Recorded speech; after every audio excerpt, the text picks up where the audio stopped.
Yes, हो sir. गया start. Okay okay sir, good evening to all of you again. अच्छा तो फिर गुड इवनिंग इस बात का कि हम लोग इकोनॉमिक्स पढ़ने वाले हैं सर।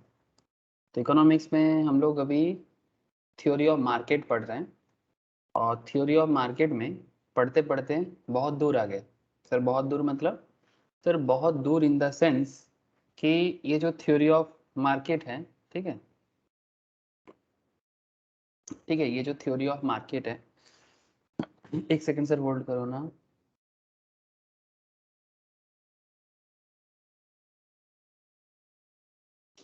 ये जो थ्योरी ऑफ मार्केट है, इस थ्योरी ऑफ मार्केट के अंदर आप लोगों को मैंने क्या क्या सिखाया। सबसे पहले तो मैं आपको रेवेन्यू क्या है वो दिखाया, उससे पहले कॉस्ट क्या है वो बताया था, उससे पहले प्रोडक्शन के बारे में बताया था। तो ये माइक्रो इकोनॉमिक्स इकोनॉमिक्स का जान है सर, जान, हार्ट ऑफ इकोनॉमिक्स। ठीक है, मैं आपको दिखाता हूँ, चलो स्क्रीन शेयर करता हूँ, मैं आपको बताता हूँ कि हम लोग का जो जर्नी चल रहा है इकोनॉमिक्स के अंदर वो किस तरह से चल रहा है और हम लोगों ने क्या क्या पढ़ लिया और आज क्या पढ़ेंगे। ओके, एक बार अगर आप माइक्रो इकोनॉमिक्स में जो कंटेंट होता है, चाहे आप किसी भी एरिया में देखो, मतलब चाहे आप चार्टर्ड के लिए पढ़ रहे हो, ठीक है, चाहे आप सीएमए के लिए पढ़ रहे हो, चाहे आप सीएस के लिए पढ़ रहे हो, चाहे आप बीकॉम के लिए पढ़ रहे हो, चाहे आप एमबीए के लिए पढ़ रहे हो, चाहे आप एक्चुअल साइंस के लिए पढ़ रहे हो, 11-12 के लिए पढ़ रहे हो, आप जहाँ भी पढ़ो सर फर्क नहीं पड़ता। ठीक है, micro economics is micro economics. ठीक है, दुनिया भर में, नॉट जस्ट इन इंडिया, आप वर्ल्ड के किसी भी कोने में जाओ, जहां भी जाओगे, ये एक स्टैंडर्ड एजुकेशन है sir, it's a very standard education. Economics का नॉलेज आप यूएसए में जाओगे, जापान में जाओगे, चाइना में जाओगे, इंडिया में आओगे, इंग्लैंड में जाओगे, सेम यही एजुकेशन नॉर्मली दिया जाता है।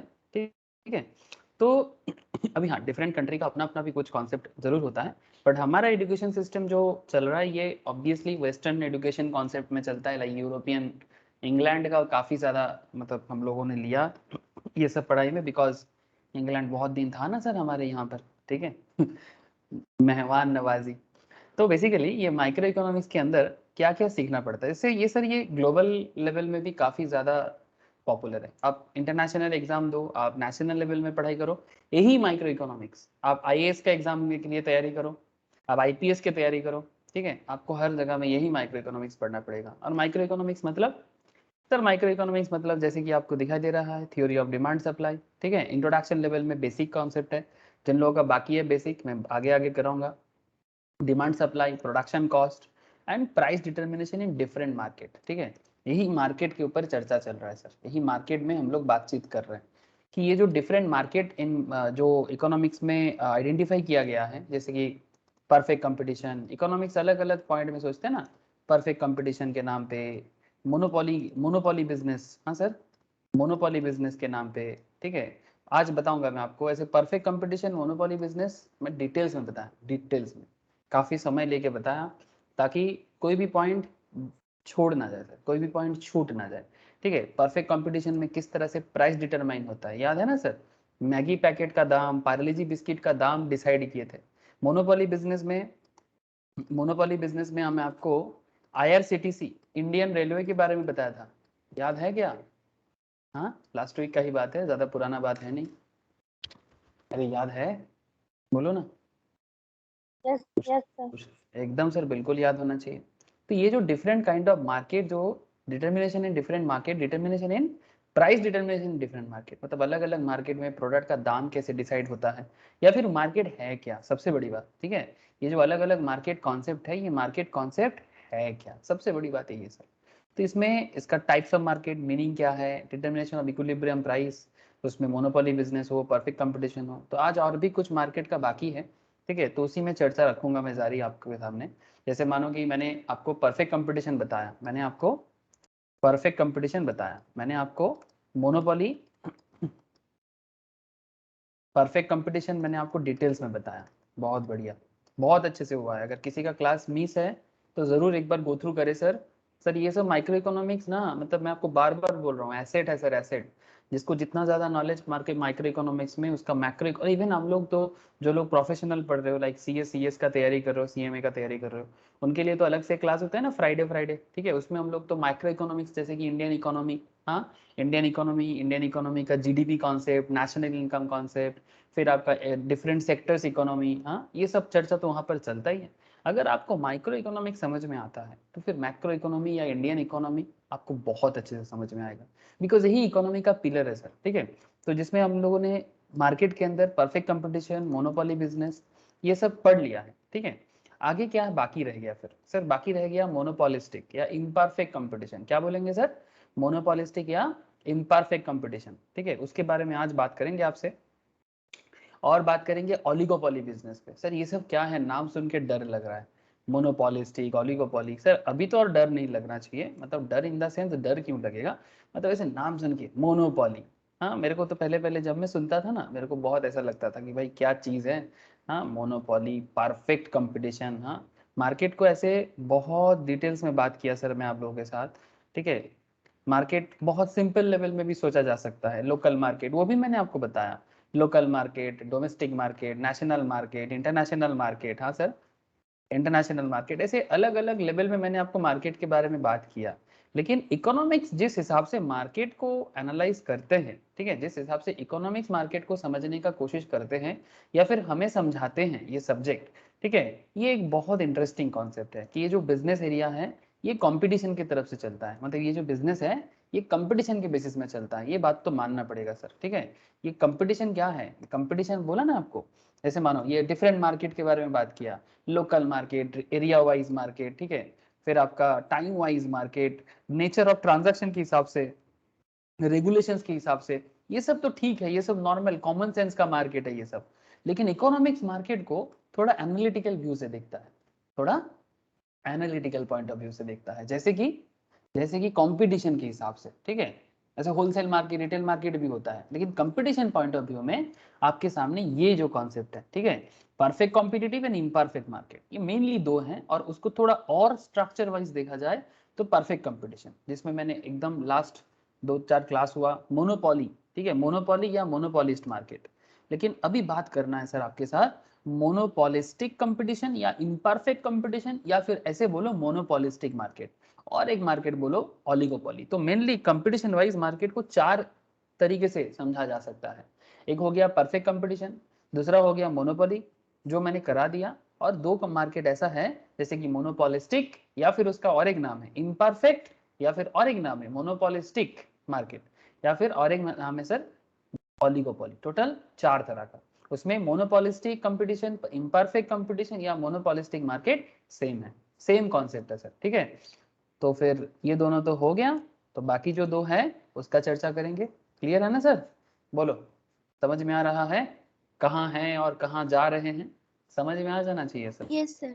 ठीक है, कहाँ है और कहाँ जा रहे हैं, ठीक है। तो चलो, देरी किस बात की।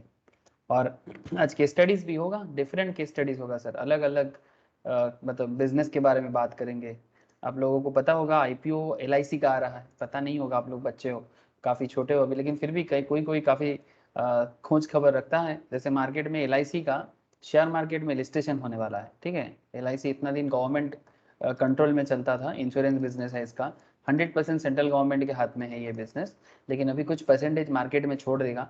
तो ये LIC का जो बिजनेस है ना, ये भी एक तरह का मार्केट के अंदर आता है। ऐसे तो मार्केट जो है रियल लाइफ में देखा जाए तो ये इंश्योरेंस बिजनेस है, लेकिन ये इंश्योरेंस बिजनेस इकोनॉमिक्स के हिसाब से, कंपटीशन के हिसाब से किस मार्केट में आता है इसका भी बात मैं करूंगा। ऐसे जो लोग शेयर मार्केट क्लास करते हैं सर, जो नॉर्मली मैं सैटरडे संडे लेता हूँ, ठीक है, तो वहां पर तो मैं ये सब विषय में बात करता रहता हूँ, ठीक है, ठीक है। लेकिन मैं आपको शेयर मार्केट के बारे में बात ज्यादा नहीं करूंगा, मैं आपको इकोनॉमिक्स में, मार्केट में इंश्योरेंस बिजनेस या LIC का बिजनेस, LIC का नाम तो सुने होंगे आप लोग, क्या रे, LIC का बिजनेस के बारे में सुना है कि नहीं सुना? अरे घर घर में सबका LIC है, ऐसा कोई इंसान है ही नहीं हमारे देश में जिसका LIC नहीं है। मतलब ढूंढने के लिए आपको मैग्नीफाइंग ग्लास लेके निकलना पड़ेगा सर कि LIC इंश्योरेंस नहीं है किसी का। हाँ, एजेंट घर पे आके प्रीमियम लेके जाते हैं कि नहीं जाते? अरे बोलो ना, किसी ना किसी का रिलेटिव्स में भी है कोई ना कोई जो LIC करता है, मतलब। हाँ सर। यस। हाँ सर, एकदम बिल्कुल, किसी के घर पे भी कोई हो सकता है, LIC एजेंट घर पे आके पैसा लेके जाएगा। तो ये बिजनेस भी एक तरह का कंपटीशन में आता है सर। तो मेरे दिमाग में चल रहा था, क्योंकि मैं सीनियर के क्लासेस में बात कर रहा था, इंटरमीडिएट मतलब CA इंटर CMA इंटर में बात कर रहा था, स्टॉक मार्केट क्लास में बात कर रहा था, तो मैं सोचा कि आप लोगों को भी थोड़ा सा ये LIC क्या बिजनेस है, इसका क्या कॉम्पिटिटिव लेवल है इकोनॉमिक्स के हिसाब से, मैं आपको थोड़ा सा आज बता ही दूंगा। ठीक है, ज्यादा नहीं बताऊंगा, ऐसे तो ये एनालिसिस है सर, ये पूरा एक्चुअली स्टॉक मार्केट एनालिसिस है। ठीक है, वैल्यूएशन एनालिसिस है, इतना गहराई में अभी जाने का जरूरत नहीं है। अभी आप लोग इकोनॉमिक्स को ग्रो करो। ठीक है, जैसे जैसे आप और समझदार होते जाओगे, शेयर मार्केट वगैरह भी पढ़ना चाहोगे, NISM करना चाहोगे, तो आपको धीरे धीरे ये सब नॉलेज भी प्रोवाइड होता जाएगा। So don't worry for that. ठीक है, तो प्रोसेस है, स्टेज बाय स्टेज आपको ग्रोथ करना चाहिए। ठीक है, तो ठीक है, नो इशू। अरे कहाँ चला गया रे भाई, सॉरी, ये देखो। तो हम लोग चलो आगे बढ़ते हैं। मार्केट में ये सब करा दिया सर, ये सब करा दिया, मोनोपोली बिजनेस। ठीक है, मोनोपोलिस्ट का रेवेन्यू कहा। ठीक है, मोनोपोलिस्ट का ये सब कहा हो गया सर। ठीक है, टोटल रेवेन्यू के साथ, मार्जिनल रेवेन्यू के साथ एवरेज रेवेन्यू का मोनोपोली बिजनेस में कनेक्शन, फिर elasticity of demand, marginal revenue average revenue total revenue के साथ इलास्टिसिटी ऑफ डिमांड का कनेक्शन, ये सब बोल दिया मैं प्रीवियस लेक्चर्स वगैरह में बोल दिया। ठीक है, यहाँ पर एक बहुत अच्छा था, लास्ट वीक बताया था, ये पॉइंट में इलास्टिसिटी काउंट करना, या फिर ऐसे बोल सकते हो equilibrium of the monopoly firm, मतलब एक मोनोपोली बिजनेस जैसे कि IRCTC। मैं IRCTC के बारे में बात किया था, Indian railway catering and tourism corporation, जो भारत में रेलवे को कंट्रोल करता है, ऐसा मोनोपोली बिजनेस में चूज किया था। ठीक है, और भी कुछ कंपनीज था मोनोपोली बिजनेस में। ठीक है, उसका भी नाम मैंने लिया था, और उनके हिसाब से मैं आपको बताया था कि किस तरह से मोनोपोली बिजनेस अपना इक्विलिब्रियम पहुंचते हैं, और इक्विलिब्रियम में पहुंचने के बाद मोनोपोली बिजनेस को किस तरह से प्रॉफिट होता है। ऐसे एक मोनोपोली बिजनेस सुपर प्रॉफिट भी कर सकता है, जो मैं आपको यहाँ से दिखाया था ग्राफ के थ्रू से। ठीक है, सुपर प्रॉफिट कर सकता है शॉर्ट रन में, दो तरह का रन होता है बिजनेस का, एक शॉर्ट ड्यूरेशन का रन और एक होता है लंबा समय के लिए। लंबा समय इन द सेंस 5 साल, 10 साल, 15 साल, 20 साल, मोर देन दैट, और भी 100 साल भी चल सकता है अगर बिजनेस में दम है। लाइक अगर आप टाटा जैसे बिजनेस हो, अगर आप ITC जैसे बिजनेस हो, अगर आप बिरला जैसे बिजनेस हो, तो वो तो 100 ईयर से भी ज्यादा हो गया सर, मार्केट में चल ही रहा है, खत्म का नाम ही नहीं लेता, रोज रोज कुछ ना कुछ न्यू न्यू इन्वेंशन कर रहा है, और मार्केट में अपने आप को और बढ़ा रहे हैं। तो 100 ईयर्स की ज्यादा चल सकता है आपका बिजनेस। कोई बिजनेस 20 साल, 30 साल, 40 साल तक चलता है। ठीक है, फिर खत्म हो जाते हैं, बट वो भी लॉन्ग रन है। शॉर्ट रन मतलब 1 साल, 2 साल, जोर से जोर 5 साल। ठीक है, तो एक बिजनेस शॉर्ट रन में मोनोपोली में सुपर प्रॉफिट भी करता है, सुपर प्रॉफिट भी करता है, लॉसेस भी जाता है, और अगर लॉन्ग रन का बात करें तो लॉन्ग रन में भी ये मोनोपोली अगर टिक गया ना, अगर लॉन्ग रन में मोनोपोली बिजनेस टिक गया तो वो सुपर प्रॉफिट ही करेगा। तो ये सब बोल दिया था ना रे, हेलो, ये सब ग्राफ करा दिया था कि नहीं कराया था? ये सब देखने में डरावना ग्राफ है, लेकिन कराया था कि नहीं कराया, बोलो। घर में प्रैक्टिस करने के लिए भी बोला था, किसी ने मेरे को भेजा नहीं, मैं बोला था ग्राफ ड्रॉ करके मेरे को भेजने के लिए। हाँ शालिनी और पिता, बोला था कि नहीं? श्रवण ने था, सबको बोला था, यस सर। भेजा नहीं सर, ड्रॉ करके, ड्रॉ करके भेजना चाहिए था ना, सेंड करना चाहिए था। ओके, चलो आ गए हम लोग कहाँ, इम्परफेक्ट कंपटीशन। ठीक है, तो थोड़ा रिवाइज करा रहे थे, आपको याद दिला रहे थे कि कहाँ क्या क्या पढ़ के आए इतना दिन से। अब फ्रेश टॉपिक स्टार्ट कर रहे हैं। इम्परफेक्ट कॉम्पिटिटिव मार्केट, ये क्या होता है जान लो सर। ठीक है, ये BCom लेवल में तो कॉलेज फर्स्ट ईयर में भी पढ़ा जाता है, फिर 4th सेमेस्टर में डिटेल्स में पढ़ाया जाता है, और CSE CMA में तो फाउंडेशन लेवल में पढ़ाया जाता है। ठीक है, और MBA लेवल में भी पढ़ाया जाता है। क्या क्या बताऊं सर ये सब चीजें। तो इम्परफेक्ट कॉम्पिटिटिव मार्केट या मोनोपोलिस्टिक कंपटीशन एक ही बात है, इम्परफेक्ट कॉम्पिटिटिव मार्केट या फिर मोनोपोलिस्टिक कॉम्पिटिटिव मार्केट। तो ये नाम से कुछ समझ आ रहा है सर, ये ना एक हाइब्रिड टाइप ऑफ मार्केट का बात कर रहा है। हाइब्रिड इन द सेंस, इसमें मोनोपोली जैसा भी आपको कुछ नजर आएगा, मोनोपोली जैसा भी कुछ नजर आएगा, और परफेक्ट कंपटीशन जैसा भी कुछ नजर आएगा। सर ये क्या बात कर दी है, मोनोपोली भी नजर आएगा, परफेक्ट कंपटीशन भी नजर आएगा। यस सर, मोनोपोली और परफेक्ट कंपटीशन को जोड़ देने से जिस तरह का बिजनेस आइडिया निकलता है, उसको इम्परफेक्ट कॉम्पिटिटिव मार्केट बोलते हैं। क्या ऐसा मार्केट वास्तव में दिखता है? अरे बहुत दिखता है, बिल्कुल दिखता है, अभी नाम लेंगे बंदा हाजिर हो जाएगा आपके सामने। ऐसा मार्केट बहुत सारा है। ऐसे मार्केट का क्या कॉन्सेप्ट होता है, देखो सर, ऐसे market, imperfect competitive market is found in the industry where there are large number of small sellers, बहुत सारा सेलर्स है, लार्ज नंबर में है, सेलिंग डिफरेंशिएटेड, बट अलग अलग प्रोडक्ट बेचते हैं, बट बहुत ही क्लोज, बहुत ही क्लोज प्रोडक्ट अलग है बट बहुत क्लोज सब्सटीट्यूट। जैसे मानो लक्स साबुन, हमाम साबुन, लिरिल साबुन, डेटॉल साबुन, सेवलॉन साबुन, सभी तो साबुन है। हेलो सर, आप लक्स भी यूज करते हो, आप हमाम भी यूज कर सकते हो, आप लिरिल भी यूज कर सकते हो, आप डेटॉल शॉप भी यूज कर सकते हो, है ना सर, डेटॉल शॉप भी यूज कर सकते हो, आप लाइफ बॉय भी यूज कर सकते हो, लेकिन सभी कुछ क्या है तो साबुन। आजकल तो और भी चलता है, फियामा, और भी बहुत सारा है, पसंद करने वाले फियामा है, और भी क्या क्या नाम है मेरे को इतना पता नहीं, पियर्स है, जैसे ठंडे के मौसम में घर में देखता हूँ ग्लिसरीन साबुन में पियर्स बहुत चलता है सर, है ना। यार सही बोल रहे हैं कि नहीं बोल रहे, बोल पिता। तो ये जो साबुन का बिजनेस है, ये साबुन के बिजनेस में बड़े बड़े कंपनीज बहुत सारे हैं, बड़े कंपनीज भी है, छोटा बिजनेस भी है जिसका मार्केट में साबुन बिकता है। तो क्या बात कर रहे हैं, तो फिर ये बिजनेस जो है ये डिफरेंशिएट प्रोडक्ट बेचता है, अलग अलग है बट बहुत ही क्लोज है। साबुन तो है बट थोड़ा सा किसी का फ्लेवर अलग, किसी का, जैसे कि मानो एक साबुन होता है मार्गो, है ना, जो नीम से बना होता है, जानते हो कि नहीं जानते मार्गो। हाँ, इसका एक स्पेशल कैटेगरी होता है, क्या है कि मार्गो स्किन के लिए अच्छा होता है, जब किसी का स्किन में कुछ प्रॉब्लम होता है तो डॉक्टर उसको बोलते हैं बाकी साबुन छोड़ो और मार्गो साबुन से नहाओ, बोलते कि नहीं बोलते।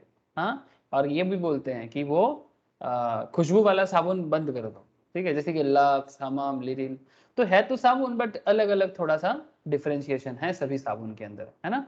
तो this market contains features of both competitive and monopoly market. अब एक चीज देखो, मार्केट में जो लोग साबुन का बिजनेस करते हैं, अगर किसी का मार्केट एक बार बन गया ना, तो जो कस्टमर है ना वो दूसरा साबुन लेना पसंद नहीं करता।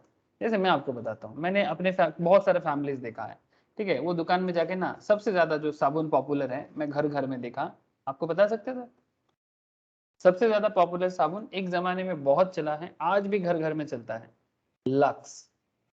क्या बोलते हो, Lux is a very popular shop, yes और no, please tell me. Yes, sir. Yes, sir. Very very very popular साबुन, लक्स का बहुत सारा वेराइटीज है वो अलग बात, but Lux is a very popular साबुन, है ना, इसमें तो कोई दोहराई नहीं है। लेकिन क्या लक्स के अलावा और कोई साबुन नहीं है जो पॉपुलर है। हाँ सर, और भी साबुन है जो पॉपुलर में आता है, जैसे ये देखो। लेकिन अगर किसी के घर में लक्स आता है, कोई बोलता है मैं लक्स छोड़ के नहाता नहीं, कोई बोलता है कि मैं सिंथॉल छोड़ के नहीं नहाता, कोई बोलते हैं कि मैं फियामा छोड़ के नहीं नहाता, कोई बोलते हैं मैं संतूर से नहाता हूँ, ठीक है। तो मार्केट में एक तरह का मोनोपोली भी है इनका, क्या बोलते हो, कंपटीशन अपने कंपनीज के बीच में है, लेकिन एक तरह का मोनोपोली भी है, यस और नो, क्या लगता है आप लोगों को, बताओ सर। मतलब एक बार मार्केट में बन गया तो बन गया, कोई उसको हटा नहीं पा रहे हैं, क्या बोलते हो, अरे हाँ ना, कुछ तो बोलो।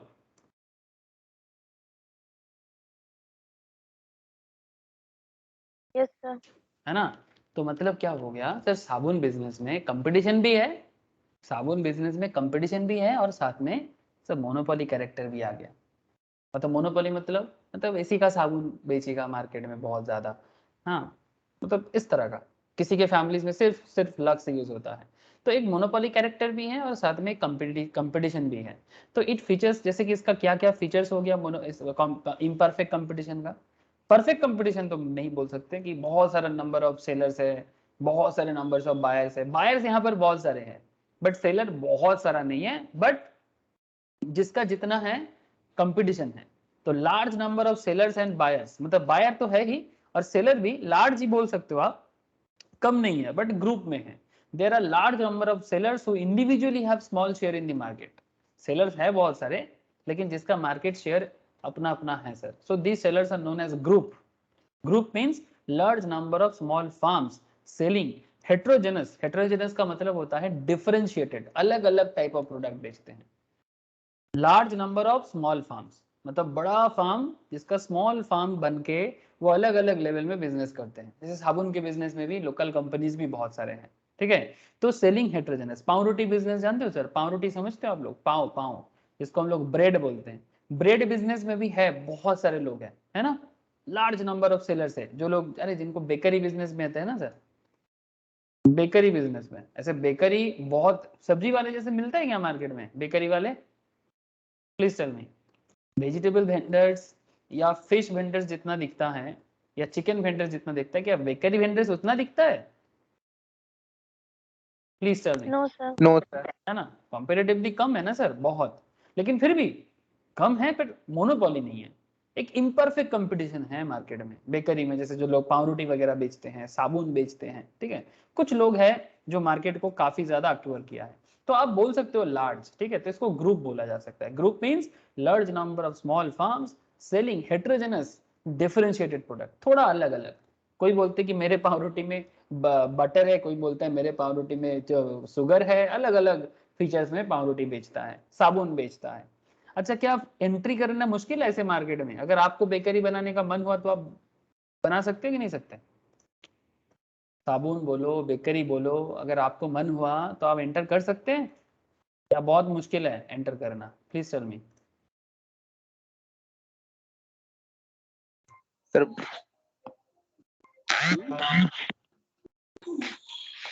बहुत मुश्किल है। बहुत मुश्किल है, क्यों, बेकरी बिजनेस में एंटर करने में क्या मुश्किल है, अगर आप बेकरी बिजनेस करना चाहते हो तो आपको करने नहीं देगा कोई, क्या आपके पास इतना पैसा सर नहीं होता कोई जिससे आप, मुश्किल नहीं है।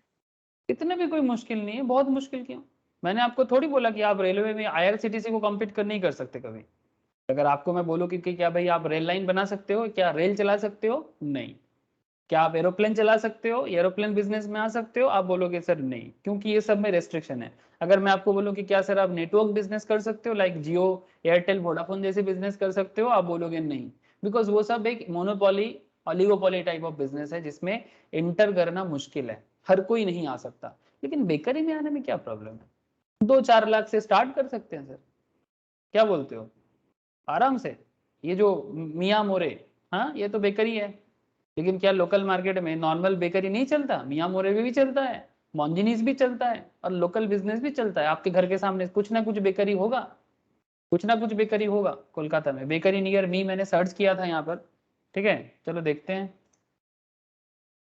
बेकरी नियर मी में ये देखो बहुत सारे जस्ट बेक्ड, ठीक है, जस्ट बेक्ड बिस फर्म का है, ठीक है, ब्रिटानिया भी बेकरी बिजनेस ही करता है, लेकिन बहुत लोग आ सकते हैं सर बेकरी बिजनेस में, इट्स नॉट वेरी टफ, ठीक है, आप आ सकते हो, कोई मुश्किल नहीं है, ठीक है, बस आपको बिजनेस करने का इच्छा होना चाहिए, आप ऐसे ही थोड़ी आ जाओगे, अगर आपको उस बिजनेस में मन हो तो आओगे, लेकिन मतलब कहने का मतलब है कि कोई रोकने वाला नहीं है सर, क्योंकि आप कोई गलत चीज बेच नहीं रहे हो, तो फिर आपको फ्री एंट्री है, और आपका मन हुआ तो आप दुकान बंद करके भी जा सकते हो, ठीक है, जैसे कुछ बिजनेस होते हैं जहां पर आपका मन हुआ आप बंद करके चले गए, ऐसा नहीं हो सकता, जैसे जिनको नेटवर्क बिजनेस का लाइसेंस मिलता है, लाइक नेटवर्किंग का, लाइक जैसे मानो जियो एयरटेल, आज अगर आप जियो हो या एयरटेल हो या फिर आप वोडाफोन आइडिया हो, वी हो, आपको ये लाइसेंस मिलने में बहुत मुश्किल हुआ, आज एयरटेल या वोडाफोन का बिजनेस लॉस में चल रहा है, सच बता रहा हूँ मैं आपको, इनका बिजनेस बहुत लॉस में चल रहा है, तो क्या ये बिजनेस बंद करके चला जाएगा, इतना आसान है, नहीं इतना आसान नहीं है सर, ठीक है, मोनोपोली ऑलिगोपोली बिजनेस बंद करना इतना आसान नहीं होता, बहुत मुश्किल का बात है, क्योंकि बहुत पैसे का खेल होता है, ठीक है, और बहुत सारे लोगों का पैसा इस बिजनेस में होता है, तो इतना आसान नहीं होता ऐसे बिजनेस, जब मर्जी स्टार्ट करो और जब मर्जी बंद करके चले जाओ, लेकिन अगर आप बेकरी बिजनेस में लॉस खा जाओगे तो आप बंद करके जा सकते हो, ठीक है, तो कहने का मतलब है जैसे कि परफेक्ट कंपटीशन में था ना, ये सब कैरेक्टर परफेक्ट कंपटीशन की तरह मैच कर रहा है, फ्री एंट्री एग्जिट, ये परफेक्ट कंपटीशन में भी, आज मन हुआ सब्जी बिजनेस करना चालू कर दिए, कल मन हुआ दुकान छोड़ के भी जा सकते हो, लॉस हो गया तो, ठीक है, तो फ्री एंट्री एग्जिट है, there is no problem with that.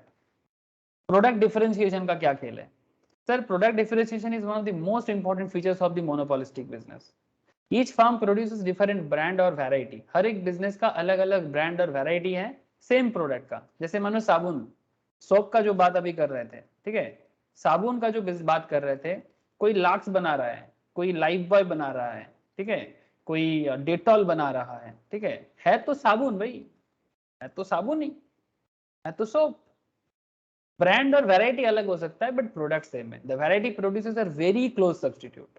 है साबुन, सिंपल बात है, सभी से नहाओ तो गंदा तो जो है शरीर में वो निकलेगा ठीक है।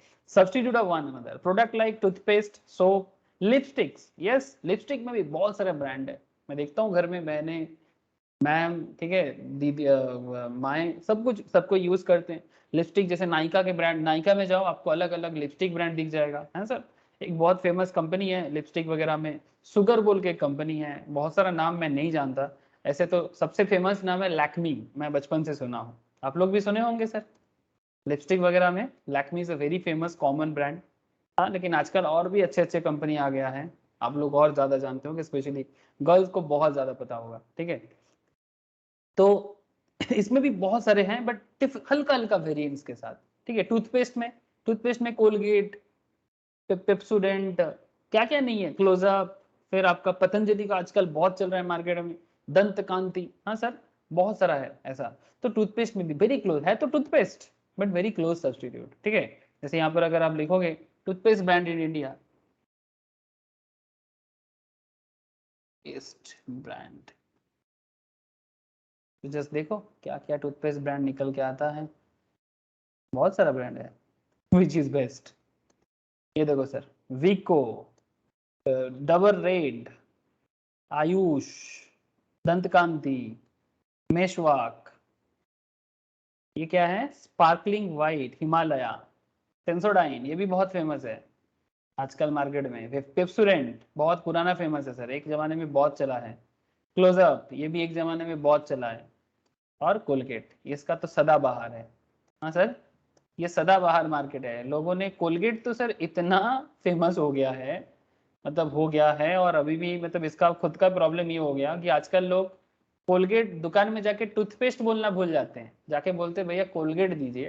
तो दुकानदार अगर कोलगेट देता है तो बोलते नहीं नहीं, ये वाला कोलगेट नहीं, दूसरा कोलगेट दीजिए। दूसरा मतलब शायद वो उसके मन में सेंसोडाइन चल रहा है बट वो मुंह में क्या बोलेगा, कोलगेट दीजिए।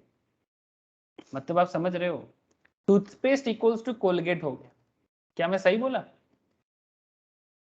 टूथपेस्ट इक्वल्स टू कोलगेट हो गया, मतलब इतना पॉपुलर हो गया कि आज अपने नाम से ही वो मात खा जाता है। इन लोगों ने यही बाइफरकेट करना भूल गया है कि टूथपेस्ट और कोलगेट अलग है। Colgate is a brand and toothpaste एक पेस्ट जिसको इस्तेमाल करते हैं हम लोग दंतों के लिए है सर। तो ये है ब्रांड का प्रॉब्लम, ठीक है कोई कई बार वो लोग खुद के ब्रांड में ही फंस जाते हैं, इसका एक अलग कॉन्सेप्ट होता है मार्केटिंग में, ठीक है, अभी नहीं बोलूंगा, बाद में बताऊंगा आपको। तो पॉइंट समझ में आ रहा है सर, हाँ, मतलब है तो टूथपेस्ट, लेकिन कितना सारा ब्रांड और भी है, नाम यहाँ पर खत्म नहीं है। हाँ, ये देखो टूथपेस्ट ब्रांड्स और भी ब्रांड है, मैं खत्म नहीं कर सकता, ठीक है। अगर आप कोई शॉपिंग मॉल में जाओ तो आपको दिख जाएगा लार्ज नंबर ऑफ सेलर्स है टूथपेस्ट का। सो मतलब क्या निकल रहा है सर, ये सब इम्परफेक्ट कंपटीशन का बिजनेस का बात कर रहा हूँ मैं आपसे, ठीक है। किताबी बात नहीं है हर बार, ये सब रियल लाइफ कॉन्सेप्ट है। तो product differentiation, very close substitute of one another, product like toothpaste, soap, lipsticks are the prominent examples.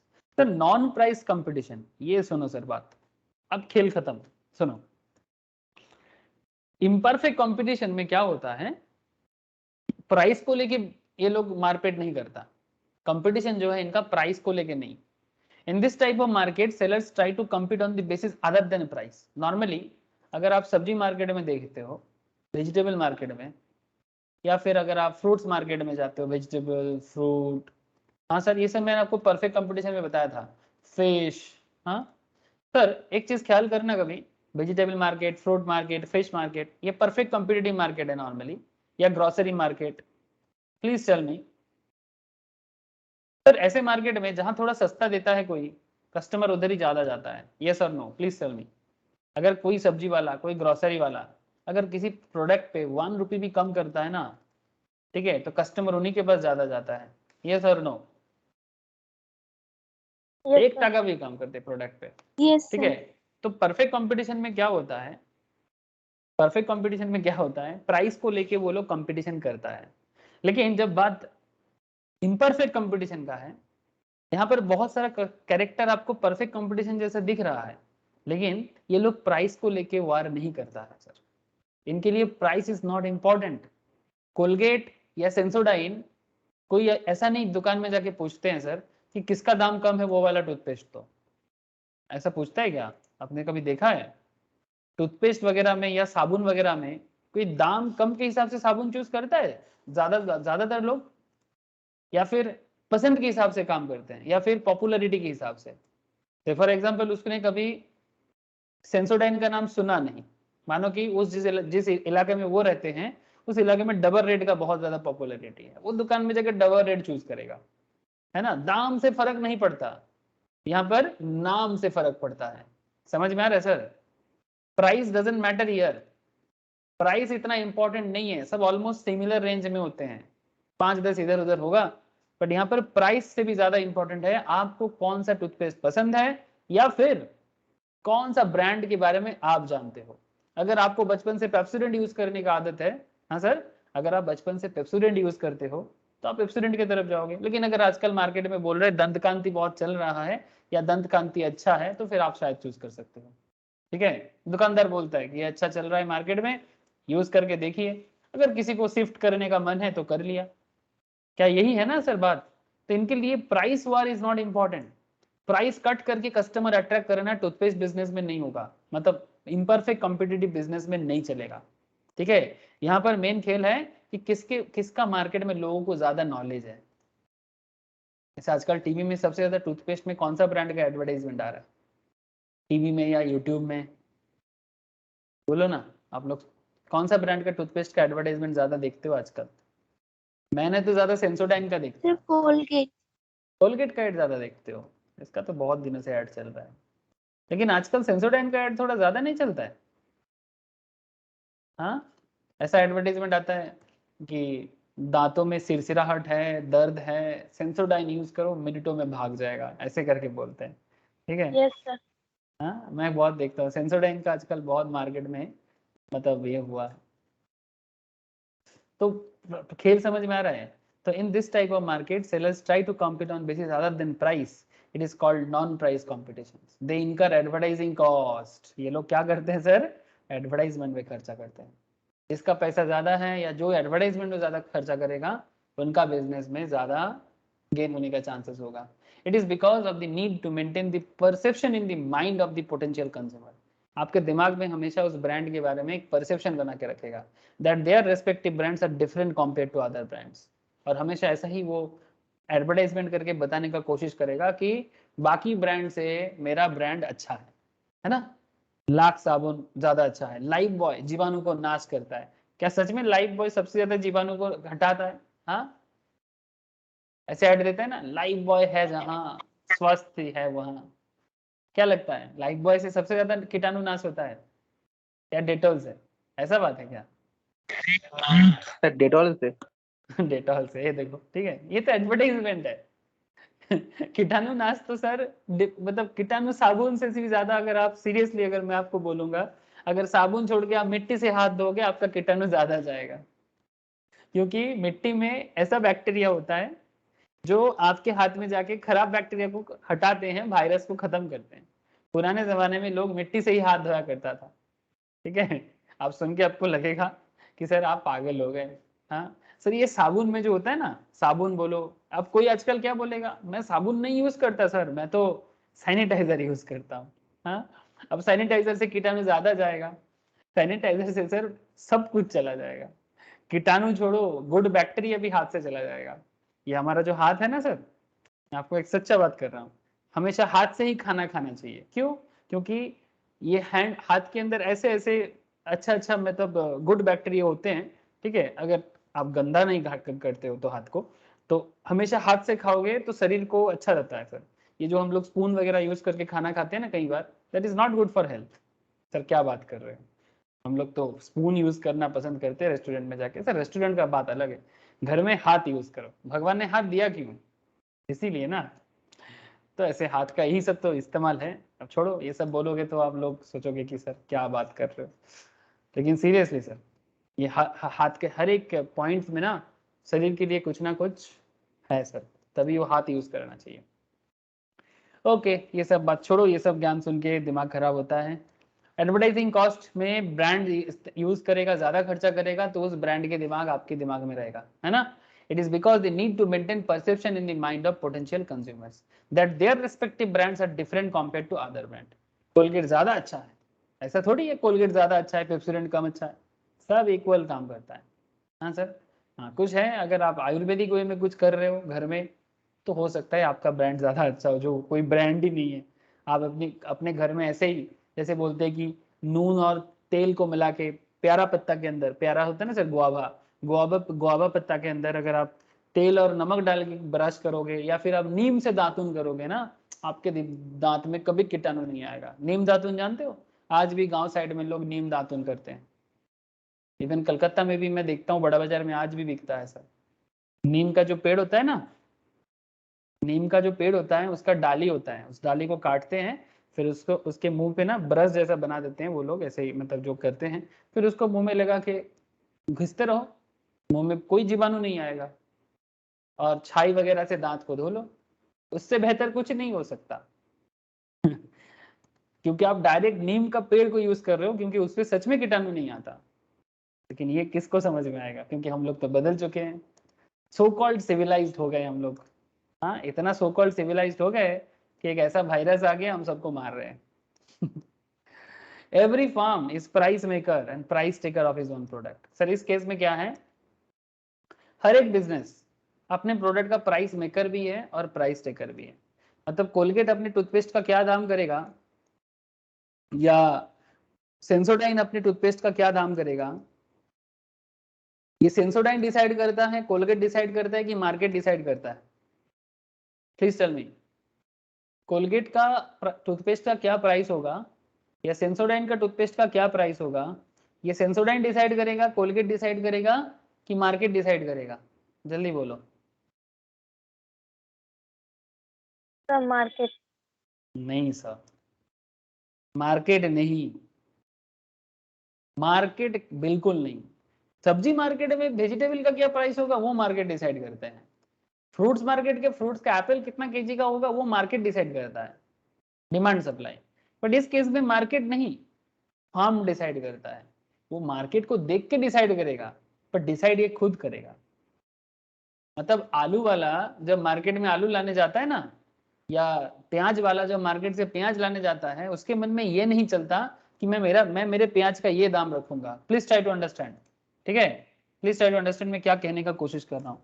से फॉर एग्जाम्पल एक ऑनियन क्या बोलो, ऑनियन सेलर, कोई प्याज बेचता है। सोचो एक बार, ये प्याज बेचता है बंदा, ठीक है? अब ये ऑनियन सेलर जब प्याज खरीदने जा रहा है, क्या वो मन में डिसाइड करके चल रहा है कि आज पैसा ज्यादा चाहिए, मैं 50 टका करके प्याज बेचूंगा? ऐसा सोच के जा सकता है क्या? No sir. तो फिर उसका प्याज का दाम डिसाइड कैसे करता है वो जब होलसेलर के पास पहुंचेगा, मतलब जहां से वो प्याज लाके हम सबको बेचता है, वो जब होलसेलर के पास पहुंचेगा, तब ये होलसेलर, जैसे मानो कि ये एक होलसेलर है, ठीक है, डीलर है, प्याज का डीलर है। अब मार्केट में कितना फार्मिंग हुआ है उसके बेसिस में प्याज का क्या भाव चल रहा है, वो आके देखा, उसने सोचा था 50, लेकिन मार्केट में चल रहा है 60, ठीक है? वो सोच के आया था 50 में बेचूंगा, लेकिन मार्केट में चल रहा है 60 का, तब 60 में खरीदेगा, 65 में जाके बेचना पड़ेगा। या फिर उसने सोचा था 50 में बेचेगा, लेकिन मार्केट में आके देखा 30 टका करके चल रहा है, 30 में खरीदेगा, 35 में बेचेगा। अपने हिसाब से थोड़ी ना चलता है। लेकिन अब आप मुझे बताओ, अगर आप कोलगेट डीलर हो, सॉरी कोलगेट डीलर मतलब आप अगर आप कोलगेट का मैन्युफैक्चरर हो, जैसे ये कोलगेट बनाते हैं हिंदुस्तान यूनिलीवर। कोलगेट कौन बनाता है सर? सॉरी हिंदुस्तान यूनिलीवर नहीं, I am sorry, I think Pepsodent Hindustan Unilever का है। कोलगेट बनाता है कोलगेट पामोलिव बोल के कंपनी है,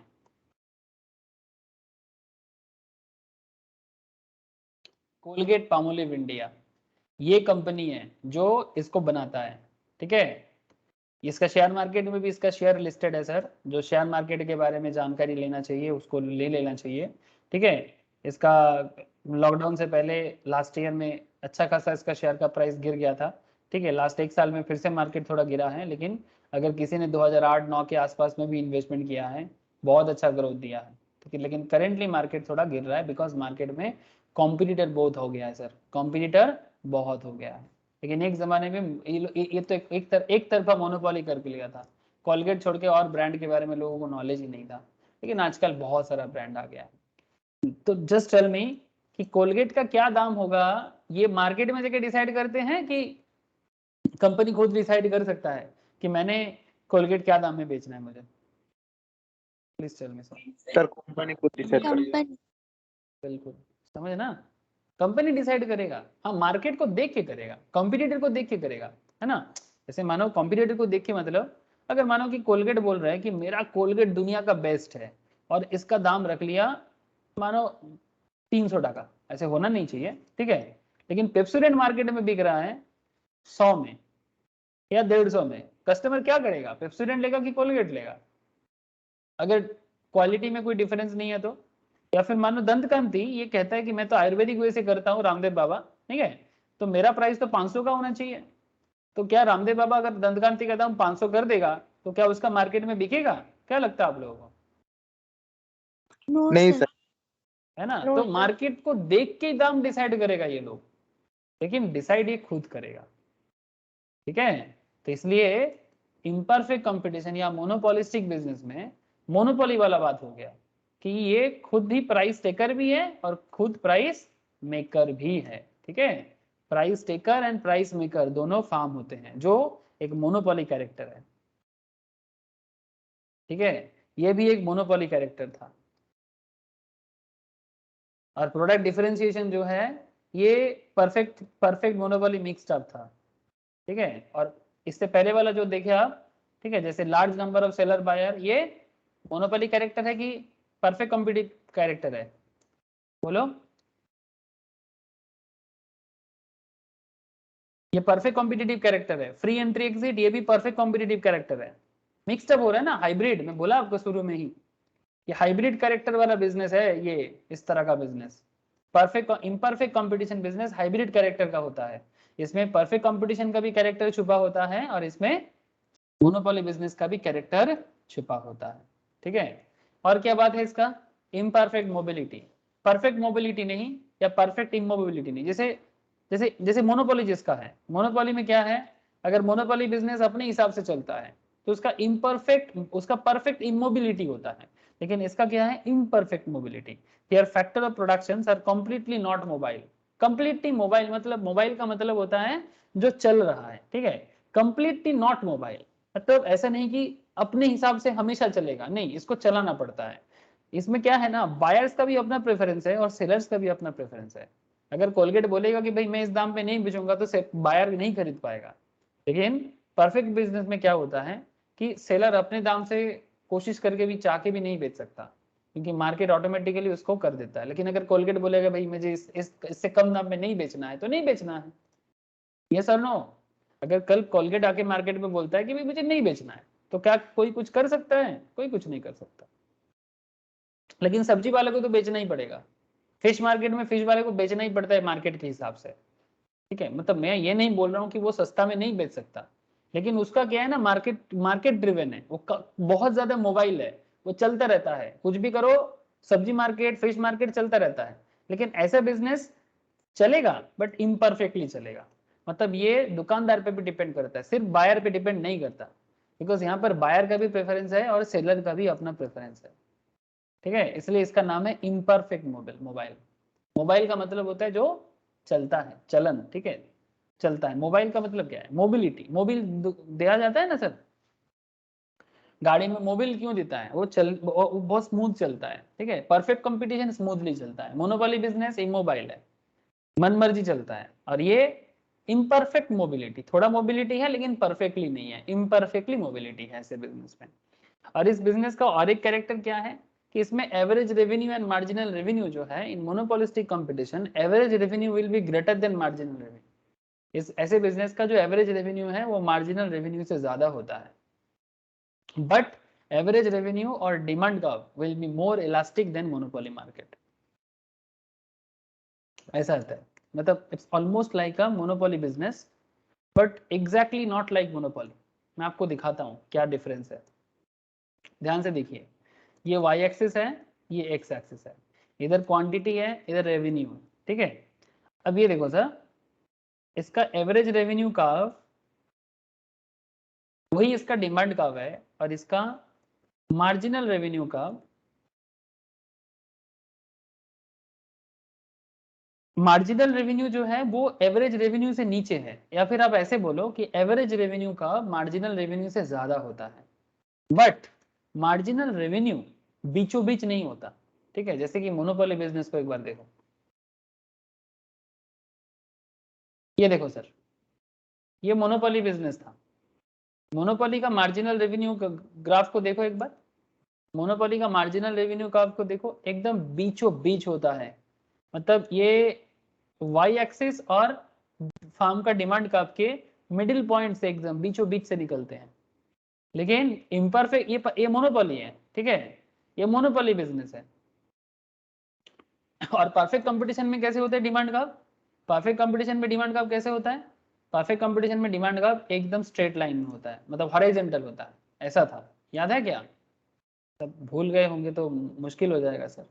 ऐसे होते हैं परफेक्ट कंपटीशन में, हॉरिजॉन्टल होता है सर, जिसमें average revenue, marginal revenue, price और डिमांड कर्व सिमिलर पैरामीटर में होता है। ठीक है, ये सब मैं समझा के आया सर। ठीक है, ये सब मैंने समझा दिया था आपको।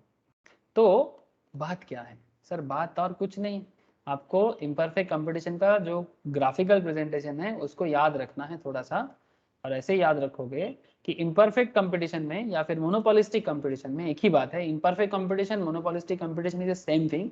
इसमें एवरेज रेवेन्यू या डिमांड का थोड़ा ज्यादा होगा मार्जिनल रेवेन्यू से, बस इतना याद रखिए। ठीक है, और more elastic than monopoly market. ठीक है, एवरेज रेवेन्यू और डिमांड का मोनोपोली मार्केट से ज्यादा इलास्टिक होता है। मोनोपोली मार्केट इनइलास्टिक है सर, अपनी मर्जी से चलता है ना, लेकिन मोनोपोली से ये ज्यादा इलास्टिक है। क्यों? क्योंकि मार्केट में हमेशा एक डिमांड का फ्लो चलता रहता है। ठीक है, डिमांड सप्लाई का एक हमेशा अप डाउन चलता रहता है, तो इलास्टिसिटी चलेगा। इलास्टिसिटी का मतलब क्या है? अप डाउन, है ना? इलास्टिसिटी मतलब अप डाउन ना, आप समझ रहे हो बात को? साबुन मार्केट, टूथपेस्ट मार्केट, इसमें भी एक डिमांड सप्लाई का अप डाउन होता है। लेकिन रेलवे में डिमांड सप्लाई का क्या है? देने वाला तो एक ही है, इंडियन रेल या आईआरसीटीसी। हाँ सर, अगर आईआरसीटीसी टिकट बेचना बंद कर दिया, अगर इंडियन रेलवे टिकट बेचना, आईआरसीटीसी टिकट बेचना बंद कर दिया, तो आप कहीं और से टिकट परचेस कर पाओगे क्या?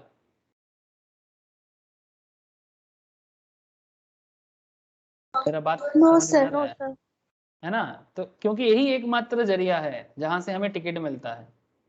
चाहे आप कोई भी अलग पेटीएम यूज कर लो, फ्लिपकार्ट यूज कर लो, ठीक है, इक्सिगो यूज कर लो, आजकल बहुत सारा है, यात्रा.com, इज माई ट्रिप, लेकिन सबको अल्टीमेटली आईआरसीटीसी में ही जाना पड़ता है। अगर आईआरसीटीसी टिकट नहीं बेचेगा तो आप ट्रेन में नहीं चढ़ सकते, तो ये इनइलास्टिक है। ठीक है, लेकिन अगर कोलगेट टूथपेस्ट नहीं बेचेगा, अगर कोलगेट टूथपेस्ट नहीं देगा, तो क्या आप दूसरा टूथपेस्ट नहीं मिलेगा आपको मार्केट में? कोई ना कोई तो है, कोई ना कोई तो है। तो कंपटीशन है मार्केट में, है ना? और कंपटीशन है इसलिए क्या है, इसका जो डिमांड कर्व है थोड़ा सा इलास्टिक ज्यादा है। इसका जो डिमांड कर्व है थोड़ा इलास्टिक ज्यादा है। किससे? मोनोपोली से। मोनोपोली से थोड़ा इलास्टिक ज्यादा है। समझ में आ रहा है सर?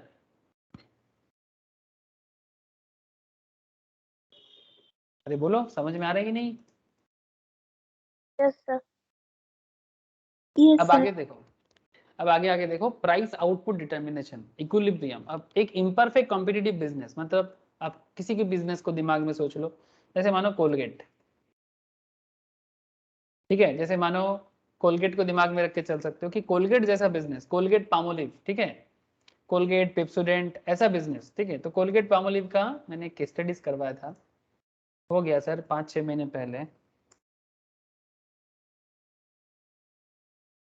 स्टॉक मार्केट क्लास में मैंने बात किया था। कोलगेट पामोलिव